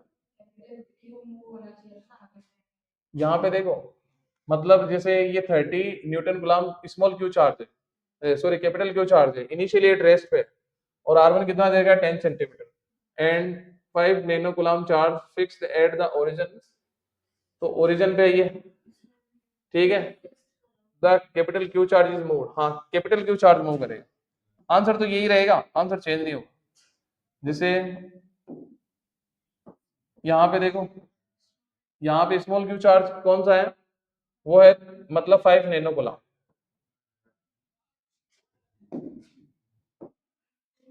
और ये 3 नैनो कूलम, और ये 10 सेंटीमीटर डिस्टेंस पे है, इसको उठा के ले जाएंगे यहाँ पे 3 नैनो कूलम, और ये डिस्टेंस कितनी हो जाएगी 15 सेंटीमीटर, तो ये पहले तो था R1 और अब हो जाएगा R2, इसको ही मूव करवाएंगे। ठीक है, आंसर तो यही रहेगा। ये देखो इंपॉर्टेंट क्वेश्चन है, इसमें देखो 4 चार्ज है, -q प्लस q, और एक स्क्वायर के कॉर्नर पर रखे हुए हैं, प्लस प्लस और माइनस माइनस, स्क्वायर की साइड कितनी दे रखी है 12, electric potential at A point A mid way between the two charges plus q and plus q, point A पर पोटेंशियल बताना है, इस पे बताना है पॉइंट ए पर पोटेंशियल, और ये दोनों चार्ज के बीच में रखा हुआ है, तो पोटेंशियल कौन सी क्वांटिटी है, सबसे पहली बात तो स्केलर क्वांटिटी है और 4 चार्ज की वजह से पोटेंशियल बताना है, सीधे डायरेक्ट लिखो। स्केलर क्वांटिटी को अलजेब्रिक सम लेते हैं तो डायरेक्ट लिख दो v1 plus v2 plus v3 plus v4। मतलब फर्स्ट चार्ज की वजह से v1, सेकंड की वजह से v2, थर्ड की वजह से v3, फोर्थ की वजह से v4। अब v1 v2 v3 v4 की वैल्यू रखनी है और आंसर आ जाएगा। तो यहाँ पॉइंट चार्ज की वजह से पोटेंशियल क्या होता है, k q अपॉन r ये होता है। तो इस पॉजिटिव चार्ज की वजह से अगर हम निकालें, या आप चाहो तो ऐसे भी लिख सकते हो, देखो एक कंडीशन और लिख लेते हैं फिर उसके बाद सॉल्व कर लेंगे। देखो यहाँ पे हम लिख सकते हैं जैसे v1 और v2 दोनों सेम है। क्यों? क्योंकि देखो इसको आप v1 मान लो, जैसे ये चार्ज, इसको आप q1 मान लो, इसको आप q2 मान लो, तो इसकी वजह से पोटेंशियल देखो चार्ज भी सेम है दोनों के और दोनों के डिस्टेंस भी सेम है, तो v1 और v2 की वजह से पोटेंशियल क्या होगा, सेम होगा। इसी तरह यहाँ पे देखो इसको आप q3 मान लो और इसको आप q4 मान लो, तो यहाँ पे देखो दोनों के चार्ज सेम है और इस पॉइंट पे निकालना है तो ये वाले डिस्टेंस और ये वाले डिस्टेंस भी क्या है, सेम है। तो हम यहाँ लिख सकते हैं v3 और v4 भी क्या होंगे, सेम। तो हम यहाँ लिखेंगे v equal to 2v1 plus 2v3। यहाँ तक क्लियर? अब क्या करना है, v इक्वल टू 2 तो कॉमन ले लेंगे, v1 प्लस v3। अब इनकी वैल्यू रखनी है बस, चाहो तो एक एक का अलग अलग रख दो और नहीं तो आप एक साथ भी रख सकते हो इनकी, v1 और v3। तो पोटेंशियल जो होता है पॉइंट चार्ज की वजह से ये होता है v इक्वल टू के क्यू अपॉन आर। तो v1 की वजह से पोटेंशियल क्या होगा, v1 की वजह से लिखेंगे k, इसकी वजह से निकाल रहा हूँ, ये और ये सेम है, तो टोटल लेंथ कितनी है 12, तो ये वाली लेंथ होगी l, ये वाली लेंथ होगी l। तो इस पॉइंट पे निकालेंगे तो k q और यहाँ पे आ जाएगा l, तो ये तो आ जाएगा v1 की वजह से। अब हमें क्या निकालना है, v3 या v4 कुछ भी ले सकते हैं, तो कैसे निकलेंगे, इसको देखो ये l है और ये कितना है 2l, इसको फाइंड करना है, पाइथागोरस थ्योरम लगाएंगे। तो पाइथागोरस थ्योरम लगाएंगे तो देखो ये तो हो जाएगा l स्क्वायर और ये हो जाएगा 4l स्क्वायर का अंडर रूट, तो ये हो जाएगा अंडर रूट 5l स्क्वायर, मतलब ये वाली डिस्टेंस कितनी होगी 5l स्क्वायर का रूट, ये डिस्टेंस होगी। तो हम क्या करेंगे v3 निकालेंगे, v3 आएगा k, चार्ज वही है, नेगेटिव चार्ज है तो माइनस क्यू लेंगे, माइनस क्यू, और डिस्टेंस कितनी है अंडर रूट 5 और बाहर ले लिया मैंने l स्क्वायर। अब इनकी वैल्यू रखनी है बस, तो इनकी वैल्यू रखेंगे तो क्या आंसर आएगा, देखो v इक्वल टू 2, v1 कितना है, v1 है k q अपॉन l और ये नेगेटिव चार्ज की वजह से ये माइनस किधर, minus k q upon l under root 5। तो फाइनल आंसर जब हम इसको सॉल्व कर लेंगे तो क्या आएगा, v इक्वल टू, जो कॉमन ले सकते हैं वो कॉमन ले लेंगे, 2kq अपॉन l कॉमन आएगा, यहाँ क्या बचेगा 1, तो ये आ जाएगा 1 माइनस, यहाँ पे क्या बचेगा 1 अपॉन अंडर रूट 5। तो ये फाइनल आंसर होगा इसका। समझ गए, अच्छे से आ गया? मतलब यहाँ इलेक्ट्रिक पोटेंशियल निकालना है, पोटेंशियल स्केलर क्वांटिटी है, स्केलर क्वांटिटी में अलजेब्रिक सम लेते हैं, तो हम क्या करेंगे, 4 चार्ज है तो 4 चार्ज की वजह से इलेक्ट्रिक पोटेंशियल फाइंड करेंगे तो अलजेब्रिक सम कर लेंगे। उसके बाद जब हम डायग्राम की तरफ देखेंगे, 2 चार्ज का मैग्नीट्यूड सेम और उनकी डिस्टेंस भी सेम, फिर नेक्स्ट 2 चार्ज है उनके मैग्नीट्यूड और डिस्टेंस दोनों की सेम, तो सेम होने की वजह से हम क्या करेंगे, जैसे v1 और v2 और v3 और v4 सेम होंगे तो किसी की भी एक की वैल्यू लिख लो, 2v1 प्लस 2v3, 2 कॉमन। अब v1 निकालेंगे तो v1 ये वैल्यू आ जाएगी, इसी तरह v3 निकालेंगे तो v3 निकालने से पहले ये डिस्टेंस निकालनी पड़ेगी और डिस्टेंस आएगी अंडर रूट 5l स्क्वायर, तो v3 आएगा। इन दोनों को यहाँ रख के कॉमन लेके सॉल्व करेंगे तो फाइनल आंसर आ जाएगा। यहाँ पे दे रखा है the mu naught is also known as, तो म्यू नॉट इसमें क्या है, तो म्यू नॉट क्या है, मैग्नेटिक डाइपोल मोमेंट है क्या, तो मैग्नेटिक डाइपोल मोमेंट को हम कैपिटल एम से डिनोट करते हैं, मैग्नेटिक डाइपोल, तो मैग्नेटिक डाइपोल म्यू नॉट तो है नहीं, पता ही होगा आपको। इसके बाद मैग्नेटिक फ्लक्स तो क्या होता है 5b, और एब्सोल्यूट ये परमिटिविटी क्या होती है म्यू आर, एब्सोल्यूट परमिटिविटी किससे डिनोट करते हैं, म्यू आर से डिनोट करते हैं। तो यहाँ म्यू नॉट क्या है, ऑप्शन में नहीं है, तो म्यू नोट यहाँ पे क्या होगा, देखो म्यू नोट होगा परमिटिविटी ऑफ वैक्यूम, क्या होगा परमिटिविटी ऑफ वैक्यूम, या एयर भी कह सकते हैं या वैक्यूम भी कह सकते हैं, समझ गए। तो यहाँ ऑप्शन में भी नहीं है, तो कई बार ऐसे भी मिस प्रिंट वगैरह जो भी है। यहाँ पे क्या है, interference was observed in interference chamber. इधर देखो यहाँ पे इंटरफेरेंस ऑब्जर्व कर रहे हैं हम, किसको ऑब्जर्व कर रहे हैं, इंटरफेरेंस। तो इंटरफेरेंस में इंटेंसिटी मैक्सिमम मिनिमम होती है जिसमें फ्रिंज वगैरह बनती है। सुनो, इंटरफेरेंस जब हम ऑब्जर्व करते हैं तो उसमें इंटेंसिटी मैक्सिमम होगी कंस्ट्रक्टिव इंटरफेरेंस में, डिस्ट्रक्टिव इंटरफेरेंस में इंटेंसिटी क्या होगी, मिनिमम होगी, समझ गए। और मैक्सिमम में फ्रिंज बनेगी ब्राइट और मिनिमम में फ्रिंज बनेगी डार्क। तो यहाँ पे देखो, यहाँ पे क्या है, चेंबर में ऑब्जर्व कर रहे हैं तो एयर कितनी है, मतलब एयर प्रेजेंट है। अब उसके बाद क्या बोला है, now the chamber is vacuum, इसको वैक्यूम बना दिया है, चेंबर को क्या कर दिया, वैक्यूम बना दिया, उसमें से एयर निकाल दी। तो हमें बताना है सेम लाइट यूज कर रहे हैं, तो अब हमें बताना है क्या होगा, नो इंटरफेरेंस, इंटरफेरेंस ही नहीं होगा। उसके बाद में इंटरफेरेंस विथ ब्राइट बैंड, मतलब ब्राइट बैंड ही बनेंगे ओनली, तो इंटरफेरेंस में ब्राइट और डार्क दोनों बनते हैं, तो ये तो होगा नहीं। और इंटरफेरेंस होगा वैक्यूम में, इंटरफेरेंस तो हो ही सकता है। इसके बाद है interference in which width of fringe will be slightly increase, मतलब यहाँ फ्रिंज की जो विड्थ है वो इंक्रीज हो जाएगी, तो वो चेक करेंगे। इसकी जो विड्थ होती है वो बीटा होती है, और इसका जो फॉर्मूला होता है D lambda upon small D. इसके बाद इंटरफेरेंस विद डार्क बैंड्स, तो डार्क बैंड ऑप्शन के अकॉर्डिंग ही हम बता सकते हैं, तीनों गलत है तो ये ऑप्शन बी से ही हो जाएगा, लेकिन इसका रीजन भी मैं बता रहा हूं, देखो यहाँ रीजन देखो, यहाँ पे क्या है, beta equal to D lambda upon small D, clear. अब देखो इधर, यहाँ पे अगर हम इसको ध्यान से देखें तो ये डिस्टेंस कौन सी है, ये स्क्रीन और सोर्स के बीच में डिस्टेंस है। जैसे यहाँ पे देखो ये स्लिट है, ये यहाँ से स्लिट है, और इस स्लिट के बीच में डिस्टेंस कौन सी होती है, वो स्मॉल डी, और स्क्रीन के बीच में डिस्टेंस कौन सी होती है, वो होती है कैपिटल डी। तो ये तो चेंज हुई नहीं, इसमें ऐसे कुछ बोला ही नहीं है कि यहाँ पे स्मॉल डी चेंज हो गई या कैपिटल डी चेंज हो गई, ये तो इनके बारे में तो कुछ कहा ही नहीं। तो अब यहाँ इतना ही बोला है कि पहले एयर था और अब क्या है, वैक्यूम है। तो एयर और वैक्यूम का रिलेशन किससे होगा, लेमडा से होगा। तो एयर में लेमडा कितना होता है, वैक्यूम में लेमडा कितना होता है, वो चेक करना है।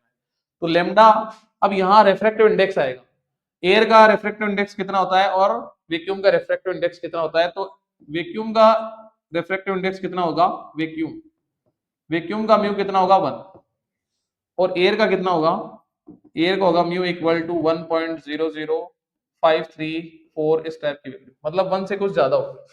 तो लेमडा और म्यू का रिलेशन क्या होता है, lambda proportional to 1 upon mu. तो देखो जब एयर था तो म्यू की वैल्यू ये थी, इससे कुछ ज्यादा थी, म्यू अब क्या हो रहा है, डिक्रीज हो रहा है, तो म्यू क्या हो जाएगा, डिक्रीज, म्यू की वैल्यू क्या होगी, कम, डिक्रीज होने की वजह से लेमडा क्या हो जाएगा, इंक्रीज।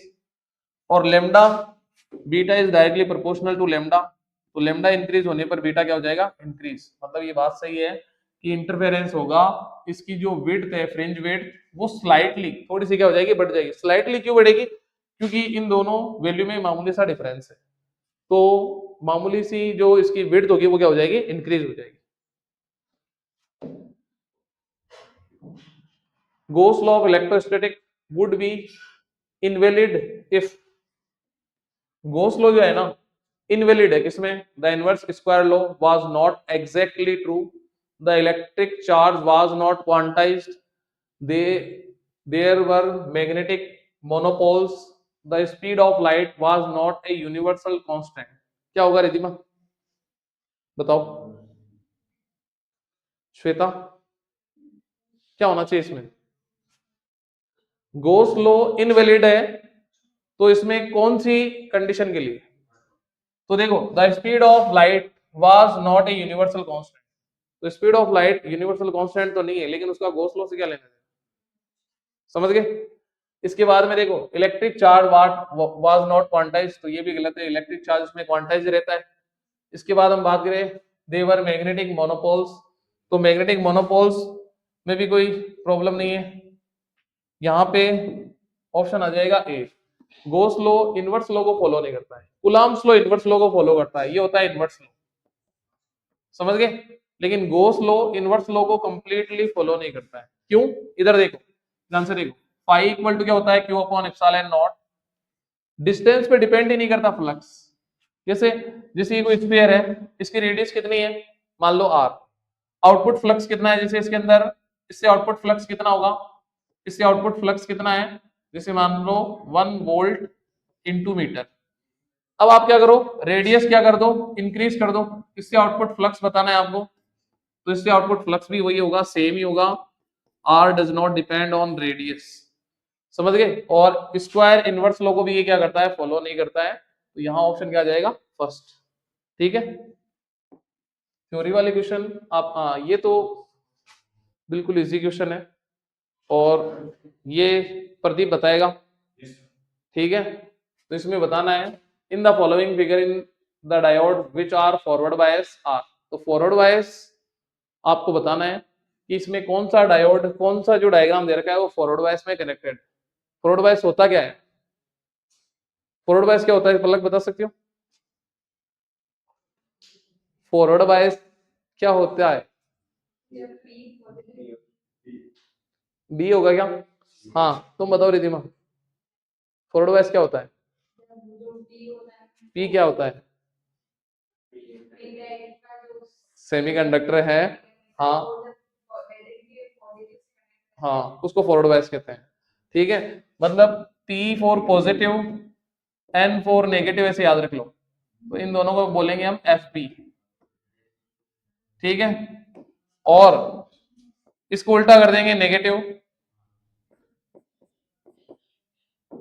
तो ये हो जाएगा RB।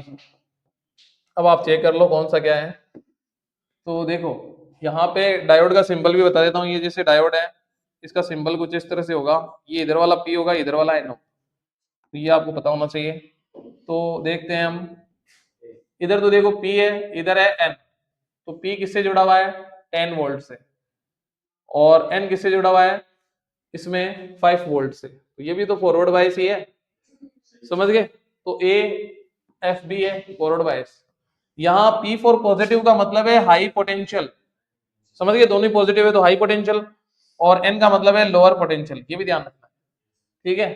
तो पहला फॉरवर्ड बायस है, मतलब A तो होगा। अब A देखो किसमें है, B वाला भी हो सकता है और D वाला भी हो सकता है, आप चेक करते हैं, ये इधर देखो, ये P है और ये N है, तो P देखो किससे जुड़ा हुआ है, यहाँ पे अगर हम ध्यान से देखें तो ये -5 वोल्ट, और यहाँ पे दे रखा है -12 वोल्ट। अब इसमें दोनों में से हाई पोटेंशियल कौन सा है, -5, तो यहाँ पे ये कौन सा है, सी है क्या ये, हाँ तो सी, ये भी क्या है, फॉरवर्ड बायस में, तो ए और सी मतलब डी ऑप्शन या फिर बी में से आएगा, ठीक है। अब आते हैं इसमें, इसमें आ जाते हैं, तो ये पी है और ये एन है, तो इसमें ये फॉरवर्ड है कि रिवर्स है, बताओ क्यों, एक मिनट, हाँ तुम बताओ प्रदीप, ये तो -10 है, ये कितना है, तो ये अर्थिंग क्या हुआ है, तो 0 वोल्ट, और 0 वोल्ट ग्रेटर होता है नेगेटिव से, तो ये आरबी है, ठीक है। अभी भी इन दोनों के बीच में ही कंफ्यूजन है। अब ये लास्ट वाला चेक करते हैं, यहाँ पे हो गया P, यहाँ हो गया N, तो अब हमें देखना है ये फॉरवर्ड है कि रिवर्स है, तो P ये तो हो गया 0 और ये हो गया 5, तो ये क्या है, RB है, तो फाइनल आंसर आ जाएगा D, समझ गए। तो इस टाइप के भी क्वेश्चन अगर आए तो आप इजीली कर सकते। इसके बाद में क्या है, a beam of monochromatic light, theory वाले क्वेश्चन आपको ही देने हैं जवाब। A beam of monochromatic light is refracted from A vacuum into a medium, एक मोनोक्रोमेटिक बीम लाइट है, वो वैक्यूम से मीडियम में आ रही है, जिसका रिफ्रैक्टिव इंडेक्स कितना है, म्यू दे रखा है 1.5, कहां से आ रही है, वैक्यूम से किसी मीडियम में आ रही है और रिफ्रेक्टेड हो रही है, मतलब इस तरह से ले सकते हो, ये वैक्यूम है, ये मीडियम है, तो वो रिफ्रेक्टेड हो रही है, समझ गए। The wavelength of refracted light will be, तो जो रिफ्रेक्टेड लाइट है, ये रिफ्रेक्टेड है, इसको सीधा जाना चाहिए था, थोड़ी मुड़ गई, डेविएट हो गई, तो इसकी वेवलेंथ आपको बतानी है, क्या हो बताओ, ऑप्शन आपके सामने दे रखे हैं, फटाफट बताइए जल्दी से, क्या आंसर आएगा बताओ जल्दी से, क्या आएगा श्वेता? हाँ हाँ तुम बताओ। फोर्थ, तो देखो चेक कर लेते हैं, वेवलेंथ बतानी है, तो वेवलेंथ वैसे इसका आंसर सही है, आंसर डी हो जाएगा। कैसे आएगा इधर देखो, अब ये भी हमने फॉर्मूला बताया था, ये वैक्यूम है, ये मीडियम है, तो वैक्यूम का क्या होता है 1, और मीडियम का तो दे ही रखा है, मीडियम का कितना दे रखा है 1.5। तो यहाँ पे अगर हम बात करें lambda inversely proportional to mu, तो अगर हम देखें म्यू इंक्रीज होगा तो लेमडा क्या हो जाएगा, डिक्रीज। तो यहाँ पे इसकी जो वेवलेंथ क्या हो जाएगी, वो कम हो जाएगी। आप ऐसे भी चेक कर सकते हो, देखो यहाँ वैक्यूम है, वैक्यूम का मतलब यहाँ कोई नहीं है, मतलब वैक्यूम का मतलब है एयर के पार्टिकल भी नहीं होते हैं, जैसे भीड़ भाड़ वाला इलाका नहीं है, तो फुल स्पीड में कोई भी ऑब्जेक्ट मूव करेगा। अब जहां पे भी मतलब क्राउड होगा, भीड़ होगी, तो वहां स्पीड क्या हो जाएगी, कम हो जाएगी। तो यहाँ ये मतलब एक मीडियम है, तो वैक्यूम से तो इसकी जो रिफ्रैक्टिव इंडेक्स होगा इसका क्या होगा, ग्रेटर होगा, तो इसका जो रिफ्रैक्टिव इंडेक्स ग्रेटर होने की वजह से इसका वेवलेंथ क्या हो जाएगा, कम हो जाएगा, जिसकी वजह से इसकी जो वेवलेंथ क्या आ जाएगी, वो कम आ जाएगी, स्मॉलर हो जाएगी।